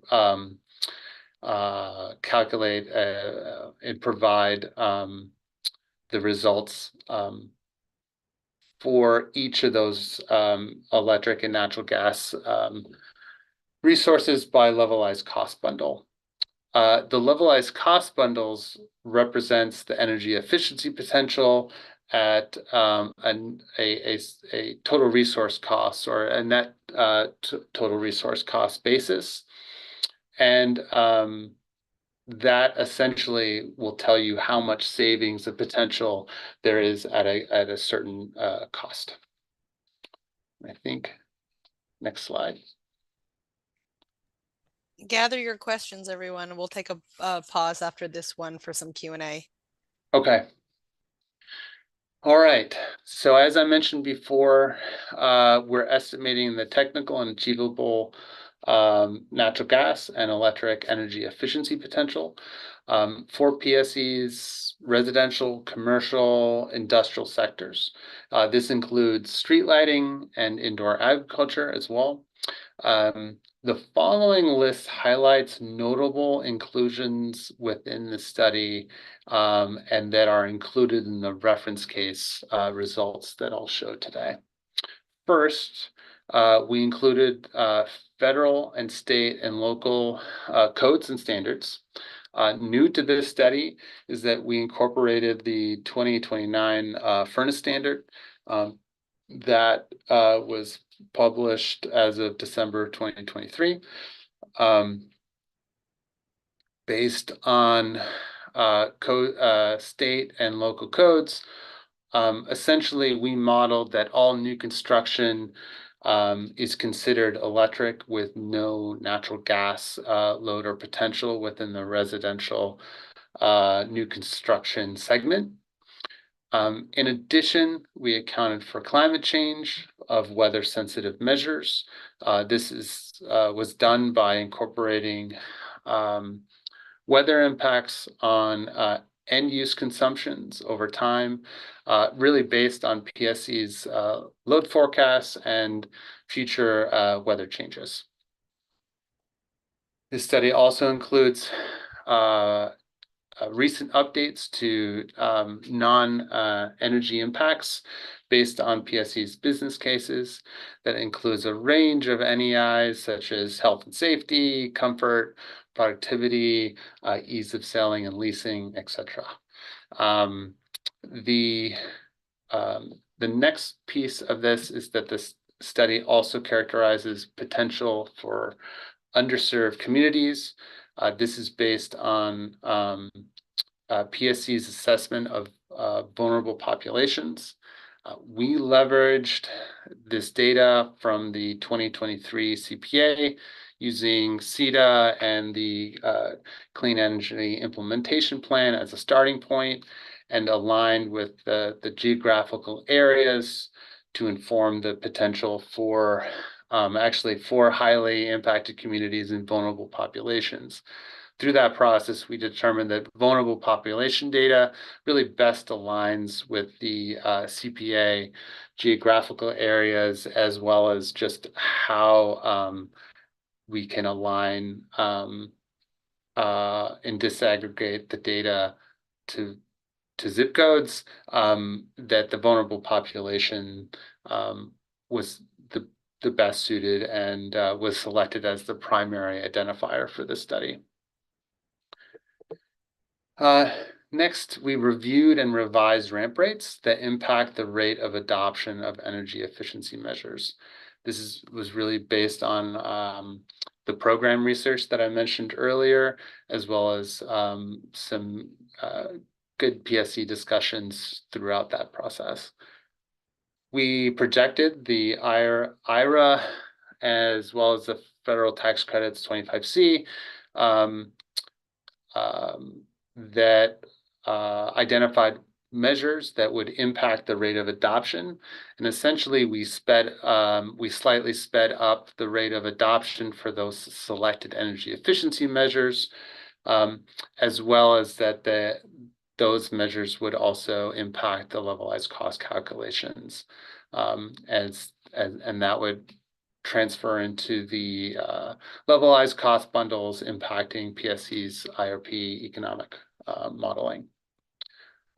Lastly, we shared potential across energy efficiency tiers for heat pumps in particular to better align with programs. So I'll pause there and see if there's any questions. Yeah, thanks, Aquila. First of all, how did you find an icon for a heat pump? That is very niche. I'm impressed. Let's hear from RPAG members. Aquila has covered about a quarter of his presentation. Questions arising from you. Remembering this is on the consult side, so any recommendations or thoughts from you all? Joel, please. Sure, thanks. And thanks, Aquila, for being here. Appreciate all the work you all are doing.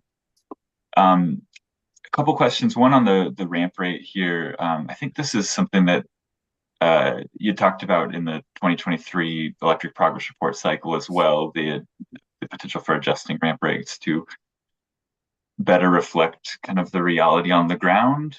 And I'm wondering if, I think I brought this up at some point, the use of ramp rates versus the use of like achievability factors or other kind of knobs and levers we can pull to adjust this. Is it really true that these measures, are likely to occur, but just further in the future? Or is it that, I mean, for the case of gas furnaces, as I understand, people just are not really adopting that measure anymore. So pushing them further into the future might not be really an accurate representation of what's likely to happen. Good question. We in this CPA cycle, we primarily looked at ramp rates and not the overall maximum achievability factors.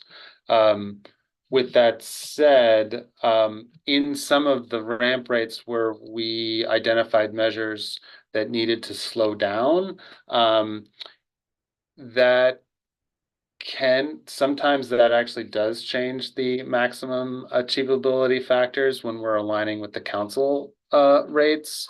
There's a few iterations where changing the ramp rates may change the maximum achievability factor from say 95% to say 85% or something like that. So there are a few cases like that, but for the most part, we really did focus on the rate of adoption, especially in the nearer term, but between the primary 10-year cycle, in part because that's part of the pro rata and the goal setting process.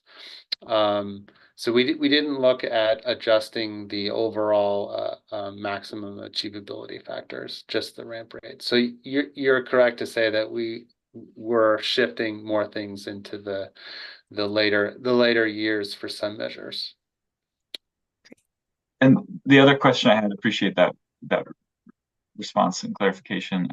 The last bullet here, I'm just wondering if what went into the decision to kind of split just 50-50 down the line for these. Is that kind of what we're seeing in the market, or is that that's a good question. Also feels arbitrary, but maybe that's just where things are at. I don't know. Yeah, so we looked at historical program data. The concern about looking at historical program data is that we were concerned that the share of cold climate heat pumps in particular would be too small and not necessarily reflect the future forecast of cold climate heat pumps. So we in the end we did a 50-50 split between cold climate heat pumps and non-cold climate heat pumps. Because if we only looked at historical data, it would be a lot less getting attributed to cold climate heat pumps, and long term, I don't think that's realistic. It's just because it's still customers are still the marketplace is still growing in cold climate heat pumps at the moment. Great. Thanks. Any other RPAG members with a comment, question, or recommendation? Okay, Joel, did you have one more item? I don't know if the hand is up on purpose. Oh, sorry. I that was not on purpose. I did, I guess if no one else has a question, I did. Sure. On that point, I wonder if so cold climate heat pumps being a little more expensive than your standard air source heat pump.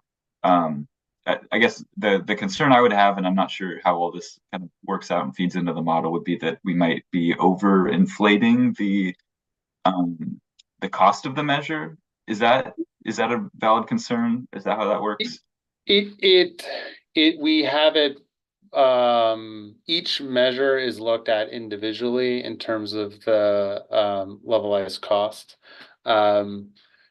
And yes, how our model works when we look at technical potential, it goes to the highest efficiency tier, and that's cold climate heat pumps. So if we let the model run without doing any sharing, it would all go to cold climate heat pumps and be at a higher cost. But you're right to say that the levelized cost for the two different heat pumps do result in where they're allocated in the bundles. And what I will put a small caveat on that is that IRA and the federal tax credits actually do reduce that impact on the levelized cost for cold climate heat pumps versus the lowest tier heat pump piece of equipment where they may not necessarily may not be eligible. Great.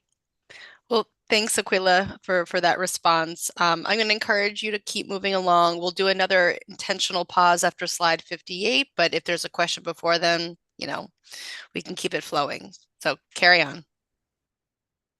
All right. All right. Let's jump to the next. All right, we can go to the next slide and jump into the results. I'll first start by talking about sort of the overall results, starting with the electric potential. The table here shows the electric energy efficiency potential, representing the cumulative 2050 achievable technical potential. As I said before, this is not economic potential, and ultimately the economic potential would be a subset of these values. In general, the residential and non-residential sectors represent roughly 512 average megawatts of a cumulative achievable potential by 2050. A little over half of the potential is actually coming from the residential sector. I will note that this is a little higher in the near term, where the potential available is actually coming from the commercial sector as compared to the residential sector. And this is in part because there are more retrofit opportunities in the commercial sector. And when we looked at ramp rates, there was primarily focused on natural gas, but there were a few measures that do impact on the electric side, where on the residential measures, it had a sort of a shift or prolonged or a longer adoption profile as compared to the commercial sector. We can jump to the next slide. When comparing the results of this CPA to the prior CPA, we're comparing 10-year and 25-year cumulative potential estimates. Overall, there was about a 1% to 4% decrease in potential over the 10 and 25-year time frames. The residential and commercial sectors see a decrease in potential, particularly in the out years. And the reason is for this is incorporating the most recent PSE measure data, as well as accounting for program accomplishments. That's a big component of this, and then on top of it, we're also incorporating climate change impacts. That also lowers the heating loads. This is also impacts on the natural gas side, but it also impacts on the electric side for heating loads. It does increase the cooling load potential, but that is a smaller consumption load as compared to the heating loads. I think we can go to the next slide. This next comparison looks at the levelized costs between the two studies. This shows the amount of achievable technical potential at a given levelized cost of an energy efficiency resource, or bundles of measures. For the 2025 CPA, we did add more expensive energy efficiency measures, as Joel alluded to, about including cold climate heat pumps. That does have an impact to increasing some of the costs on the levelized cost bundles. In addition to that, though, I will note that we did look at updating costs in the measure assumptions. And in general, from that review, it did push up costs in an upward direction. And this is to account for changes in inflation as well. So that there are some impacts both on the cost on the cost side that drove up some of the levelized costs as compared to the last study. All right, let's go to the next slide, unless there's any questions. All right, I'm gonna dive in. So we looked at the overall. I'm gonna dive into sector-specific results, starting with the electric energy efficiency potential in the residential sector. Of the 266 average megawatts of accumulative achievable potential, the single family segment represented 80% of the potential, with multifamily and manufactured homes representing the remainder. Now, looking at the residential potential and breaking that down between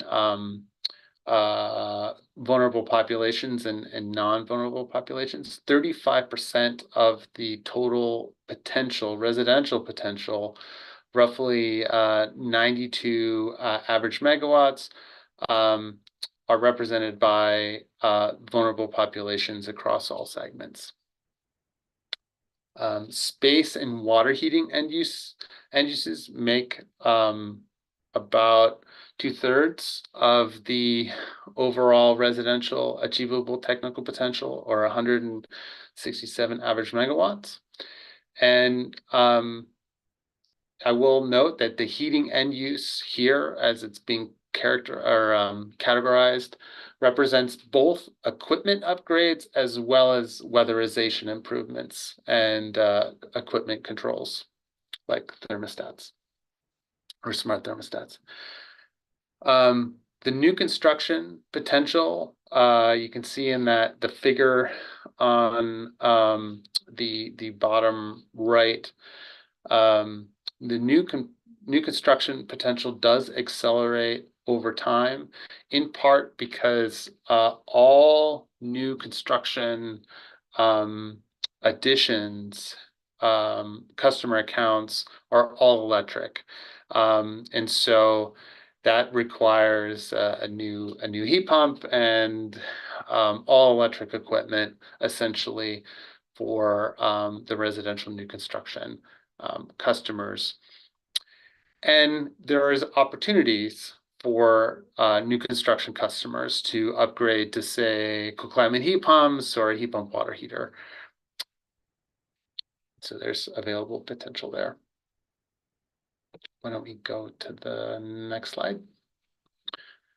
Here's a list of the top residential electric measures.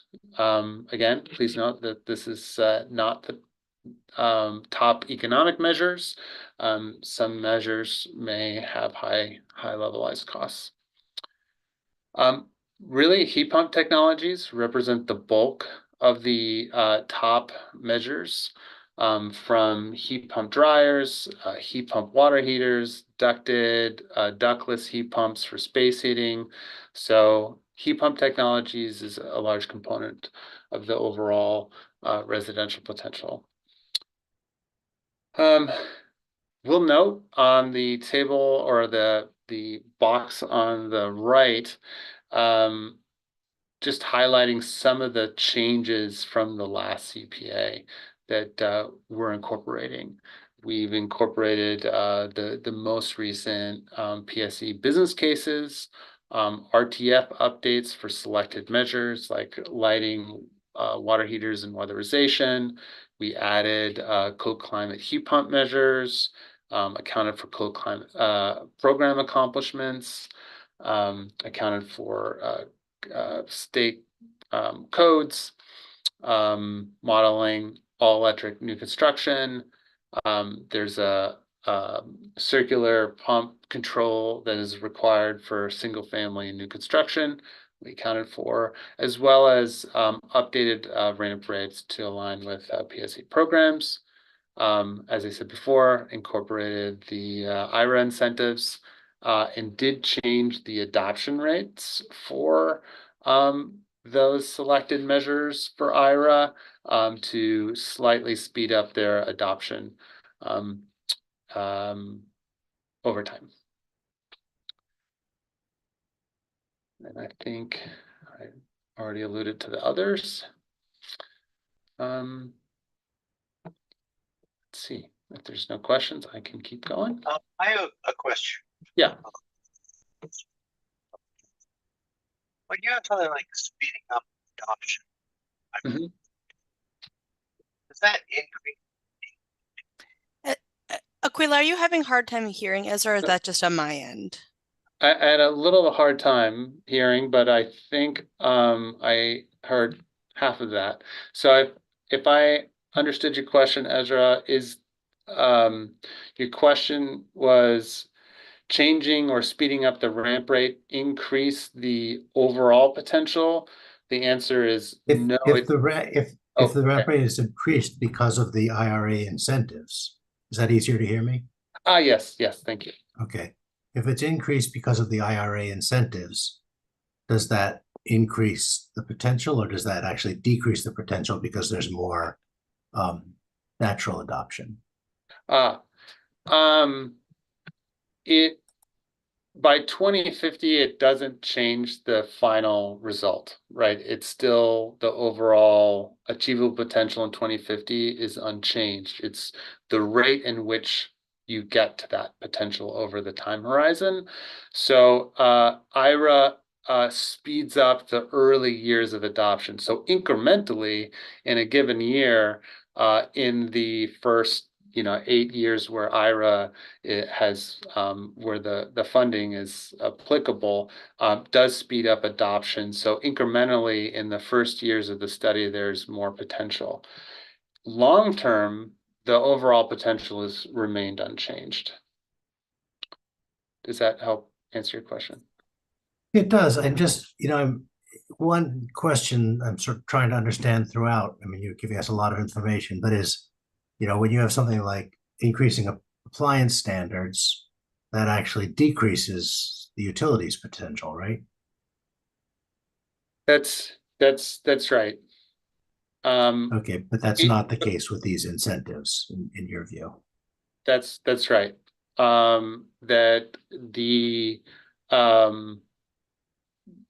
utility programs can still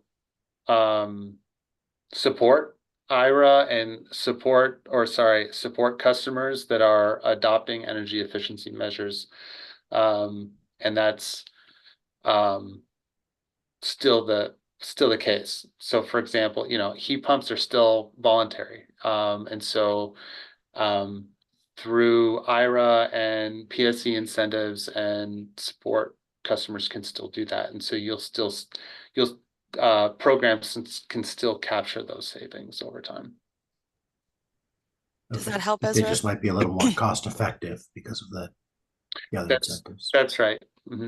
Okay, thank you. Yeah, thanks for that. Anyone else have a question or comment before Aquila continues? All right. Nice work, Aquila. We'll let you catch your breath after slide 58. Sure. Thanks. We can go to the next one, actually. All right, jumping to the commercial sector, the commercial electric energy efficiency potential of the 230 average megawatts within the commercial sector. It primarily represents offices and the retail segments, representing about 50% of the potential. All of the other segments like education, grocery, warehouse, healthcare, restaurants, lodging, etc., really represent the remaining in varying levels of potential. But really it's in part by the number of customers that are identified as office and retail, but it's also the types of measures that are applicable. in terms of notable end uses, lighting and ventilation, circulation end use do make a large component of the overall average megawatts, around 133 of the overall total technical achievable technical potential is within those two end uses. Lighting is a large component of this. I will note that lighting in the last CPA, it was even larger. However, with accounting for program accomplishments, that is actually decreased. And so that is a growing trend, that there is a somewhat of a limited resource in commercial lighting, but it's still available. I'll also note that the potential is for heat pumps is higher, about 4 times higher in the prior CPA. And this is really driven by requiring heat pumps for most new construction, commercial new construction applications. We can jump to the next slide. Lighting control technologies represent about 18% of the overall commercial 2050 achievable technical potential. I will note, while lighting and lighting controls represent a high amount of available potential, lighting controls do tend to have a higher cost and may not be selected as economic in PSE's IRP modeling process. There also, as I noted before, there still also remains some LED lighting potential through equipment upgrades. Just to reiterate some of the measure changes, I'll briefly touch on this, but it's, PSE business cases, we've updated that through this process, as well as incorporating some of the latest RTF measures. And as I noted before, program accomplishments had an important role in this as well. And then, of course, aligning some program ramp rates too. I think we can go to the next slide. Here's a summary of the industrial electric potential. The industrial potential does vary across end uses, and we look at all the industries, and so it is pretty diverse. And so you see that within pumps and fans and process improvements, building lighting, and I'm sort of excluding street lighting here, represent about 56% of the overall industrial potential, just fall into pumps, fans, process improvements, and building lighting. Street lighting potential did increase from the prior CPA, and this is in part because we added additional measure of street lighting network controls. And we updated some of the line losses and global cost assumptions as well. Thank you. So let's just take a moment, and if anyone hasn't asked a question yet, I'll turn to you first. Any folks want to pose a question or make a comment who has not spoken yet? Okay, let's just turn to the full group then. Other questions or comments for Aquila or for PSE?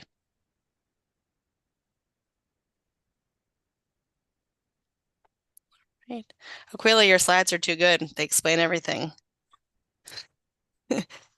Right.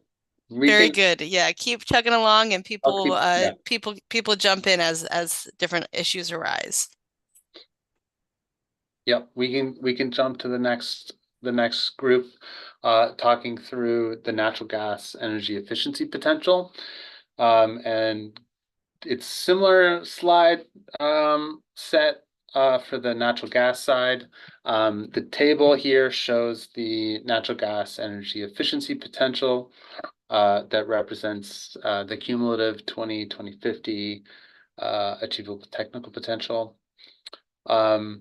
In general, the residential and non-residential sector represents roughly 124 million therms of accumulative achievable potential.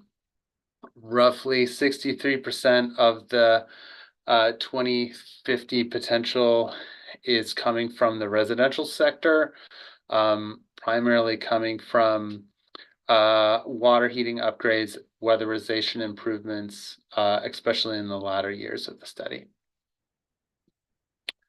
We can jump to the next slide and keep things going. When compared to the prior CPA, we look at the 10-year and the 25-year cumulative potential estimates. There is a pretty notable drop in the potential between the two studies, roughly 35% decrease in the potential over that time frame. And this is driven by the residential and commercial sectors where we have accounted for the new 2029 furnace standard. And that really impacts residential and small commercial applications.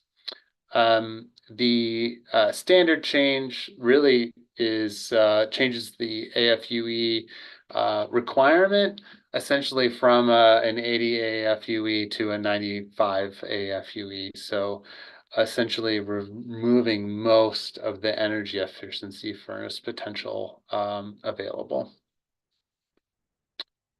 Can jump to the next slide.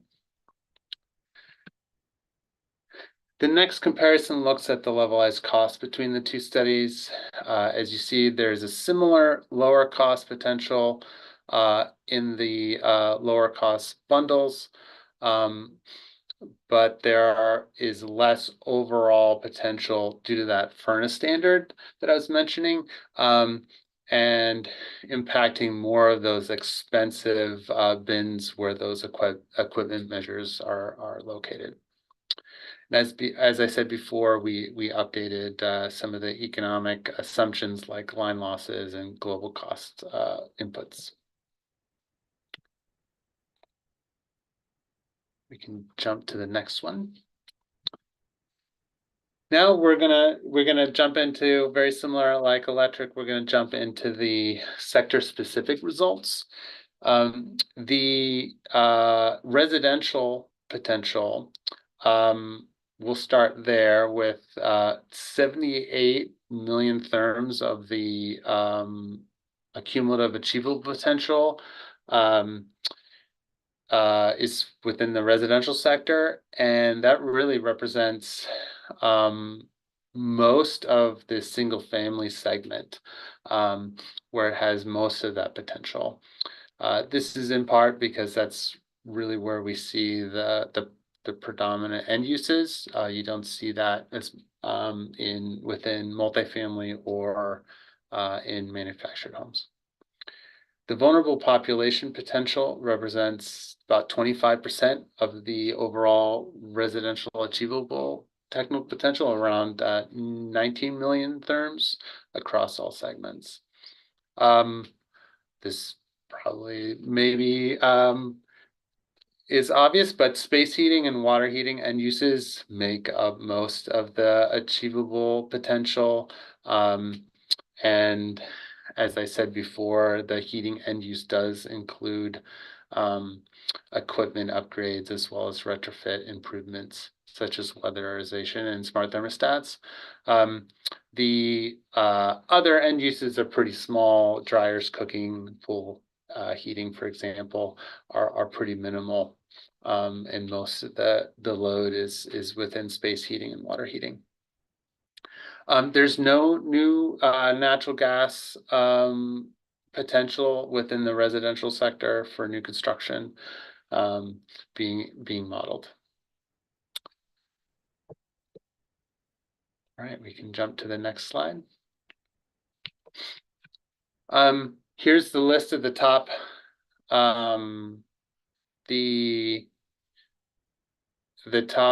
residential natural gas measures. Again, please note these are not economic. in the last CPA, furnaces actually represented as the top measure, but now within the CPA, the potential has actually declined by over 70% for furnaces. And now water heaters and smart thermostat essentially represent the top measures. Aquila, could I ask you a question? Yeah. So in the previous slide, you mentioned that no modeling of gas potential in new housing in new residential gas consumption, and that is because there's assumed that the new housing is not gonna include gas. That's correct. So okay. So obviously there's no gas, you cannot get any efficiency gains. That's right. That's right. And we do capture it on the electric side. We just don't capture anything on the natural gas side. Okay, got it. Thank you. Can you all hear me now? Great. I was trying to break in to get Froy's question answered, but you handled it beautifully. Apparently there's a mute button here. So thanks. You got your question answered. Anyone else at this juncture? All right, thanks. Go on, Aquila. All right, great. And actually this kind of goes to the question. There's less potential due to essentially no load growth in the forecast, and that's in part because of the no new construction accounts for potential.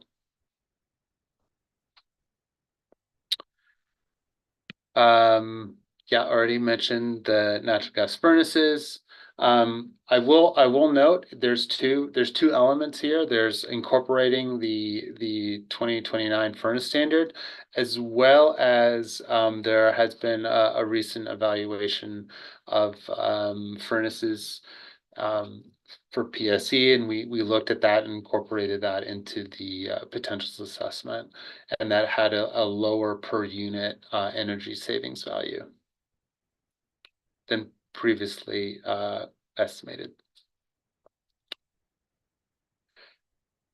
I will note around ramp rates. This is an area where we did focus quite a bit of time, is looking on the natural gas measures, both on the residential and commercial side of things, because there was I think we mentioned this earlier. There were differences in program adoption for certain measures, and especially on the gas side. So we did spend more time updating ramp rates and reassessing the adoption for certain measures. All right, we can jump to the next slide. All right, now going back, let's take a look at the commercial and the industrial sectors together. Of the 43 million therms of the cumulative achievable potential in the commercial sector, roughly 79–80% of the natural gas potential fell within really three main sectors: offices, education, and restaurants. Gas heating is the most notable end use in the commercial sector, representing around 34 million therms of achievable technical potential. The industrial process heating end use represented about 2 million therms of achievable technical potential. In general, the industrial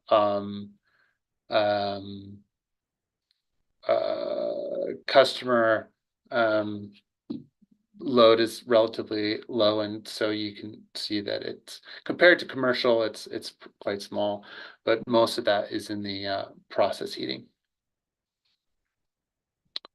I think we can go to the next slide.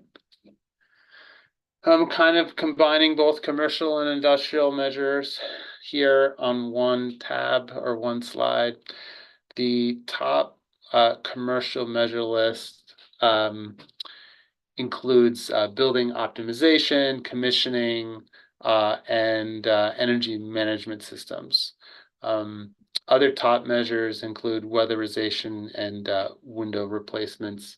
Some of these measures have a can have a high cost, and so they may not necessarily get selected in PSE's IRP modeling. The top industrial measures mainly cover process heating and space heating loads. Most of these measures will likely be treated within custom projects within PSE's programs. But I'll note, as I said before, you know, the industrial potential is pretty small as a part of the overall portfolio of natural gas potential across all sectors. There a couple of things, I'll just briefly touch on this, is that overall there is a limited growth in the commercial sector for it's relatively flat, but there's a limited growth in some of the segments for natural gas, but for the most part, there's much less new construction potential available. The furnace standard does have an impact, but it's really applicable to small commercial. And we did account for rent rates and the program accomplishments as well. I think I'll pause there and we can jump to the next slide, because I think that's a good break. Very good. Okay, let's take a pause. I know demand response lights many of your fires, so I don't want to hold you back from this one, but Aquila, you provided a lot of good information. So any clarifying questions or recommendations for PSE? Keeping in mind that some of you I know are post processors, so just that feedback form can include thoughts about methodology or anything else that you have a question about. Anything else? Roy, please. Just kind of like I don't know, maybe a suggestion or a way for us to help us visualize, just to get a sense of the CPA compared with the growth in demand. What are we talking about, sort of percentage wise? How does this portfolio of energy efficiency compare to expected growth in load by, I don't know, I think you were talking, and I kind of forgot, so that's kind of helpful to see the economic achievable potential, like what's expected to be implemented versus what is the growth in load without any of this yet brought in. So how much of an impact are we getting on energy efficiencies right now? It's a good question. In terms of the economic potential, that's sort of the next phase of this work, is that, you know, we're providing all the energy efficiency measures, and then ultimately through the IRP process, the selection of what's least cost will be selected as economic, and ultimately translate to programs and things. So, and that will ultimately have an impact on the overall you know, demand, especially on the electric side. But just to get a sense, how much was it available? And maybe that's so many slides ago. But just how many you know, AMW do we have for, I don't know, a cost of less than 10 cents per kilowatt hour? I see. Okay. Which I think is an okay number. Maybe it's less. I would imagine it's probably less when it comes to the IRP. That line that needs to be cheaper than or greater than, but just to get us a sense of how much is it. How much program savings relative to the overall sales? Is that? It's about, I mean, I don't want to speak for PSE particularly, but I think it's about maybe 0.5%. If I read that right. Yeah, it's about, this is Mark. I'm in the customer energy management. Oh, Philip is there too. It's around 0.5% on the electric side, and it kind of depends on the denominator. So if you're including transport or other certain customers, the number obviously will shift. But it's not, the 2% number that maybe was written in the House Bill 1589. So in recent years, it's in the 0.5% range. But that's also been variable over the decades of work that we've been doing with energy efficiency. And that's an annual value. Not okay. All I was going to add was that, Froy, if you would find it useful, in the final IRP documentation, Cadmus always provides the supply curve, but if it would be helpful to sort of show that in relation to load growth or something, that's probably something that we could include in the Cadmus report if you'd find that kind of thing useful. I mean, the way I think about it is that at some point during the IRP, there is a value for the cost of save energy that makes sense to be implemented. And at that point, hopefully we find programs that can be implemented. And then at that, we have a sense of what is the pie that we can eat, what is the savings that we can get. Right. Yeah. Now, is getting that number. I know it's a little bit complicated, but I think it's a little bit. I think it will be very important to get a sense of what that number might be. I mean, I guess I could sort of find it. If it's a 0.5%, I could reverse engineer it. Well, the other thing is that maybe we can at least point you to where you could probably find some. I don't know if it's exactly what you're looking for, but at least kind of point you to something in the last IRP that you might find helpful. Sounds good. Yeah. Great. So Emily, just capture that as an action item. We can connect with PSE about that. All right. Well, Aquila, we have 10 more minutes for you, and you have 10 more slides with substance on them. Freud, did you have something else? I saw you're good. Okay. So carry us forward with the good stuff here. All right. We'll jump to demand response. Okay. Just to recap, here is the list of demand response options that we modeled as part of this assessment. While more, we did model DR options that were pretty similar to last time. The highlighted DR options are on the bottom here. And where we focused our majority of the updates is actually around the EV product options, where we looked at a detailed look of residential EV charger, direct load control, managed charging, as well as the commercial sector, heavy duty charger DLC and fleet load management.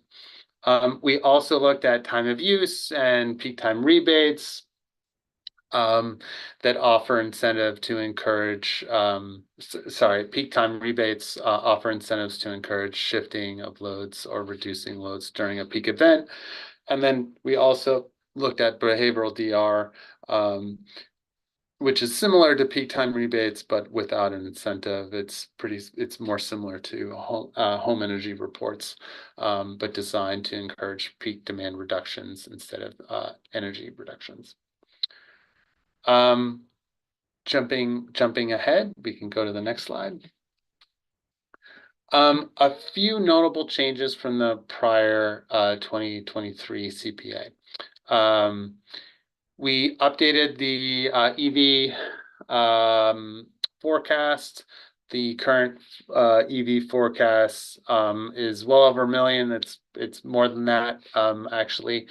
And as compared to the prior 2023 CPA forecast, which was in the 660,000 EVs by 2050. So it's actually quite a bit different. In the last DR assessment, we did not model EVs in the commercial sector, and so this study, this assessment, we are looking at new non-residential EV forecasts of light duty, medium duty, heavy duty, of commercial fleet, transit, long haul, etc. And we'll note that the data that we're using aligns with the presentation that we heard from Guidehouse earlier today. And so we are leveraging the F24 forecast that Guidehouse developed. And so that's incorporated in the results today. Aquila, there's a question in the chat. Yes. What is the difference between EV managed charging and EV DLC demand response programs? Sure. One, I'll start with the what I guess in terms of our in our terminology for presentation purposes is that EV DLC direct load control is direct load control of a charger. So that's more of like switch control or that you would have on a device, a charging device. Versus managed EV, think of that more of like time of use or the EV telecometics that were discussed earlier that has a DR pilot. So it's more of managing when the car or vehicle is going to be charged and that communication. So it's more associated with the car versus the DLC in this case of how I'm defining it is around the charger. Thanks. And I know you have quite a few slides. Let's try to wrap it up in the next 7 minutes or so. Got it. All right. In the CPA, we did update fuel shares and saturations, and that changed some of our results from our prior CPA. We also looked at did increase the T&D values that were used to calculate the benefits and within the levelized cost results. We updated line losses, and we also updated the modeled peak definitions. They were pretty similar to last time, but there were some minor changes where changing the time did mean that some of the DR products may be more or less valuable depending on the load shape of operation for that given DR or given end use. We can jump to the next slide. All right, there's a lot on this slide, so I'm going to be relatively brief. One item here is that we did develop hourly results for both EV and time of use product options. Typically, we look at event-based DR to assess like emergency peak demand reduction potential. But for EVs and time of use, we really need to look at the hourly impacts because they impact more than just the designed peak event. So we're accounting for the shifts in load. So EVs and time of use off peak, we'll see an increase, and then on peak we'll show a decrease as compared to the base load profile. As I noted before, we did incorporate Guidehouse's F24 forecasts. We updated the participation assumptions to reflect a design opt-in scenario ranging from 15 to 25%, and some ramp rate assumptions more aligning to the council to reflect what we might see in the EV adoption. DLC chargers we identified as a 10-year, 10 events per season that could be controlled by PSE and then managed EVs as daily shifts. Time of use follows PSE's time of use peak hours for residential commercial and uses a % reduction based on benchmarking data from the council as well as evaluation data from PGE for time of use.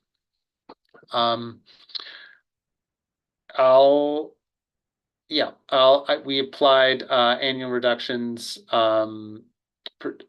projected based on PSE's hourly data from 2021. I will say time of use does have some energy savings associated to them for the residential commercial sectors, and we accounted for that in this study. All right, jump into the next slide. Let's see. Okay. All right, here's a summary of the cumulative DR potential by year for product group. Please note that the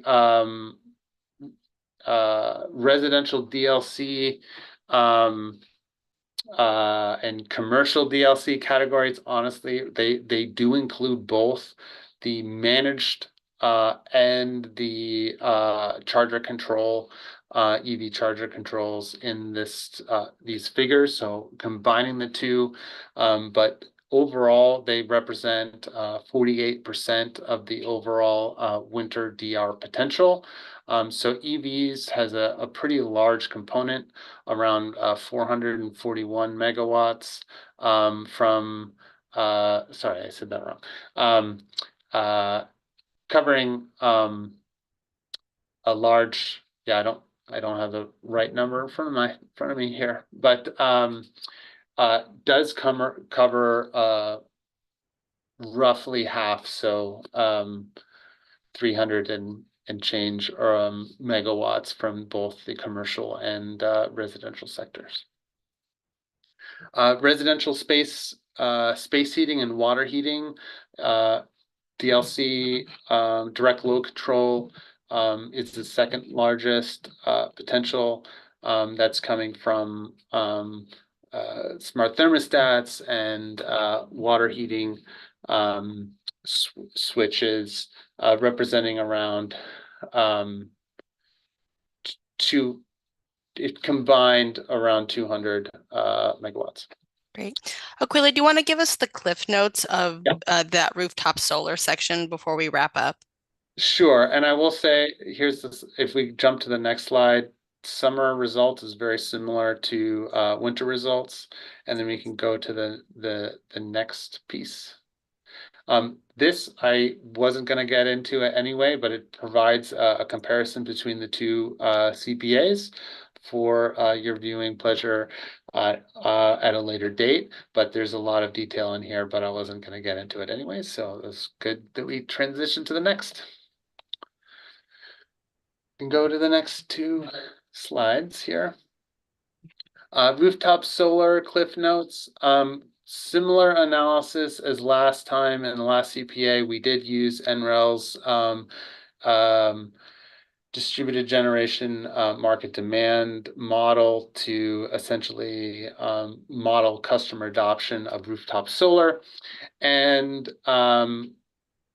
which allowed us to determine the PV achievable market potential.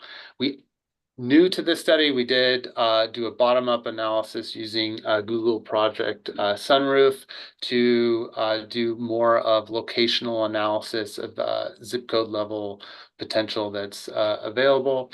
And then we calibrated the model to the very most recent historical installations, as well as breaking out vulnerable population data sets.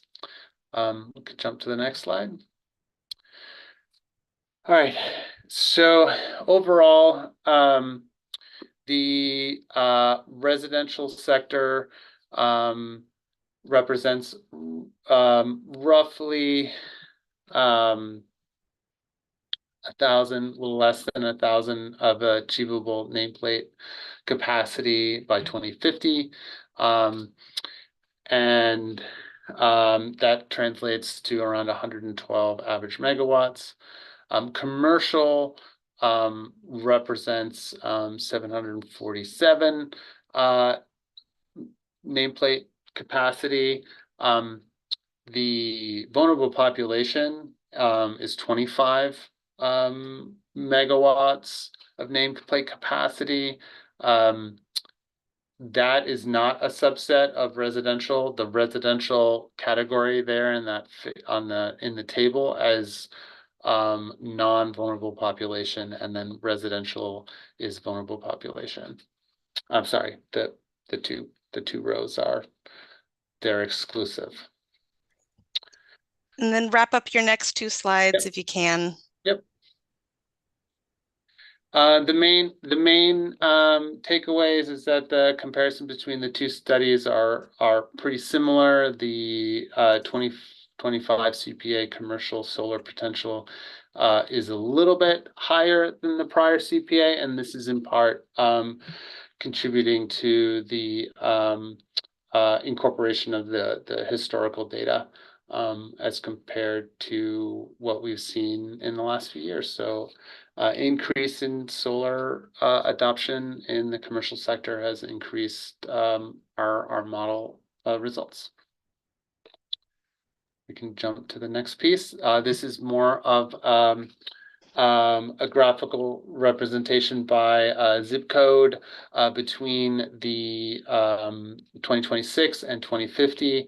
I think the main takeaway here is that in this heat map that you'll see that there's a shift over time from less populated areas to more populated areas for the overall generation. All right. Thank you, Aquila, for giving a presentation the duration of Yellow Submarine. I looked up 85-minute movies. So let's do public comment. And if you, as a RPAG member, had a follow-up question or comment, just to send it in the feedback report in the interest of respecting the time of the observers here. So just Will, if you go to the next slide, I'll quickly say, okay, so on April 23rd, there's going to be a public webinar on resource alternatives for energy storage, some great content there. And then the following day on the 24th, the feedback form closes and the link is in the chat. Next slide. That wraps us up. So I'm going to share my screen. Pauline, if you can work your magic so that folks have the ability to raise their hand, that would be great. And let's see in the participant list who might want to raise their hand. Where's my participant list? There it is. Okay, first up I have Don, and then we'll have Jim. So Don, I'll promote and allow you to talk. Go ahead. Let's see if we can hear you. Can you hear me? Yeah, 2 minutes starts now. Okay, hi, Don Marsh from the Washington Clean Energy Coalition. Lots of interesting information today, but I have some personal experience regarding PSE's Flex programs. As I've noted previously, I'm very excited to participate in these programs. Let me tell you a little about my household. I have 2 solar panel systems on my roof. One is 14 years old and the other is 9 years old. We have an EV in our garage and 2 EV chargers. We also have 2 Tesla batteries. We have 3 heat pumps for HVAC, hot water, and clothes drying. With all that, you might think that I'm an atypical customer, and that's probably true. However, at least a dozen people who have visited my home have installed solar panels and batteries within a year, the last one just a few months ago. Some are motivated by financial considerations, while others want to contribute to the well-being of our planet by reducing their carbon footprint. Regardless of our motivations, each of us would be an enthusiastic participant in PSE's Flex programs, but PSE can't accommodate anyone who is on net metering. By ignoring your most committed customers, PSE handicaps the potential of demand response by cutting out the significant contributions we could make. Also, it makes it harder for PSE to model future demand response. My friends and I are the vanguard of trends that will become more pronounced over the coming decade. PSE really needs to understand this potential to ensure the accuracy of IRP modeling. When will PSE correct this problem? I know these operational details aren't the purview of the IRP team, but the team should understand why PSE is having these problems and when they might be resolved so you can get the data you need to produce accurate models. Thank you. Great. Thank you so much for those comments, Don. We know that Emily was recording all of them. Next, we have Jim. I'm going to allow you to talk. Let's see if that worked. Go ahead, Jim. Yeah, let's see if I can make it work. Jim There we Adcock, go. right? If you believe utilities at all, the one place where utilities have really fallen down in terms of predicting future infrastructure needs is failing to predict and actually build the large transmission lines necessary to bring renewable energy to their actual customer load, even though we have been screaming at utilities for more than a dozen years that this day was coming. This is no excuse for utilities to not meet the requirements of CETA to be actually 80% clean in delivering power to customer load by 2030. Utilities must stop making excuses and get on with it. I further wish to express frustration with Puget's continued predictions of high peak loads during peak evening hours due to EV load. The EV community and the EV research community and the other utilities dealing with EV load know that this need not be the case and have known so for about a dozen years due to the early work by the EV project, I think it was, examining actual charging behaviors. Namely, if a utility provides incentives to utility owners not to charge during peak hours, then EV owners simply do not charge during peak hours. For example, some utilities provide the option of a second household meter with separate EV rates, which are less expensive off-peak and more expensive on-peak. Or utilities do time of use pricing, and then again, EV owners simply do not charge on peak. I am on the Puget time of use trial program. I have an EV, and guess what? I do not charge on peak. It really is that simple. Some other things are not so easy to move off peak. For example, given that it takes about 3 hours to wash and dry clothes nowadays, it can be hard to plan ahead. And it is hard to plan dinner, such that oven use, microwave use, etc., is done before 5 p.m. But EVs have chargers on them, and EV charging stations have chargers timers on, and EVs have storage built into them. So moving EV charging off peak is really duck simple. I'll leave it there. Thank you very much. Thank you, Mr. Adcock, for those comments. I'll scan the room to see if there's any other members of the public who'd like to share. I'm not seeing any hands, but I just want to recognize that you all sat through 3 hours of meetings, and it's great that you were able to absorb some of that content as well. And I look forward to seeing you in the public-facing webinar next week. So let me stop sharing my screen and boop, stop share. And just look around the room and thank all the presenters. Thank you so much. Aquila, I'm sorry that I cut you off at the end there, but really great content. And if people had questions for him, by all means, submit them. Thank you to RPAG members who shared your afternoon with us, and for PSE for convening everyone. So we look forward to seeing you all soon. Thanks so much.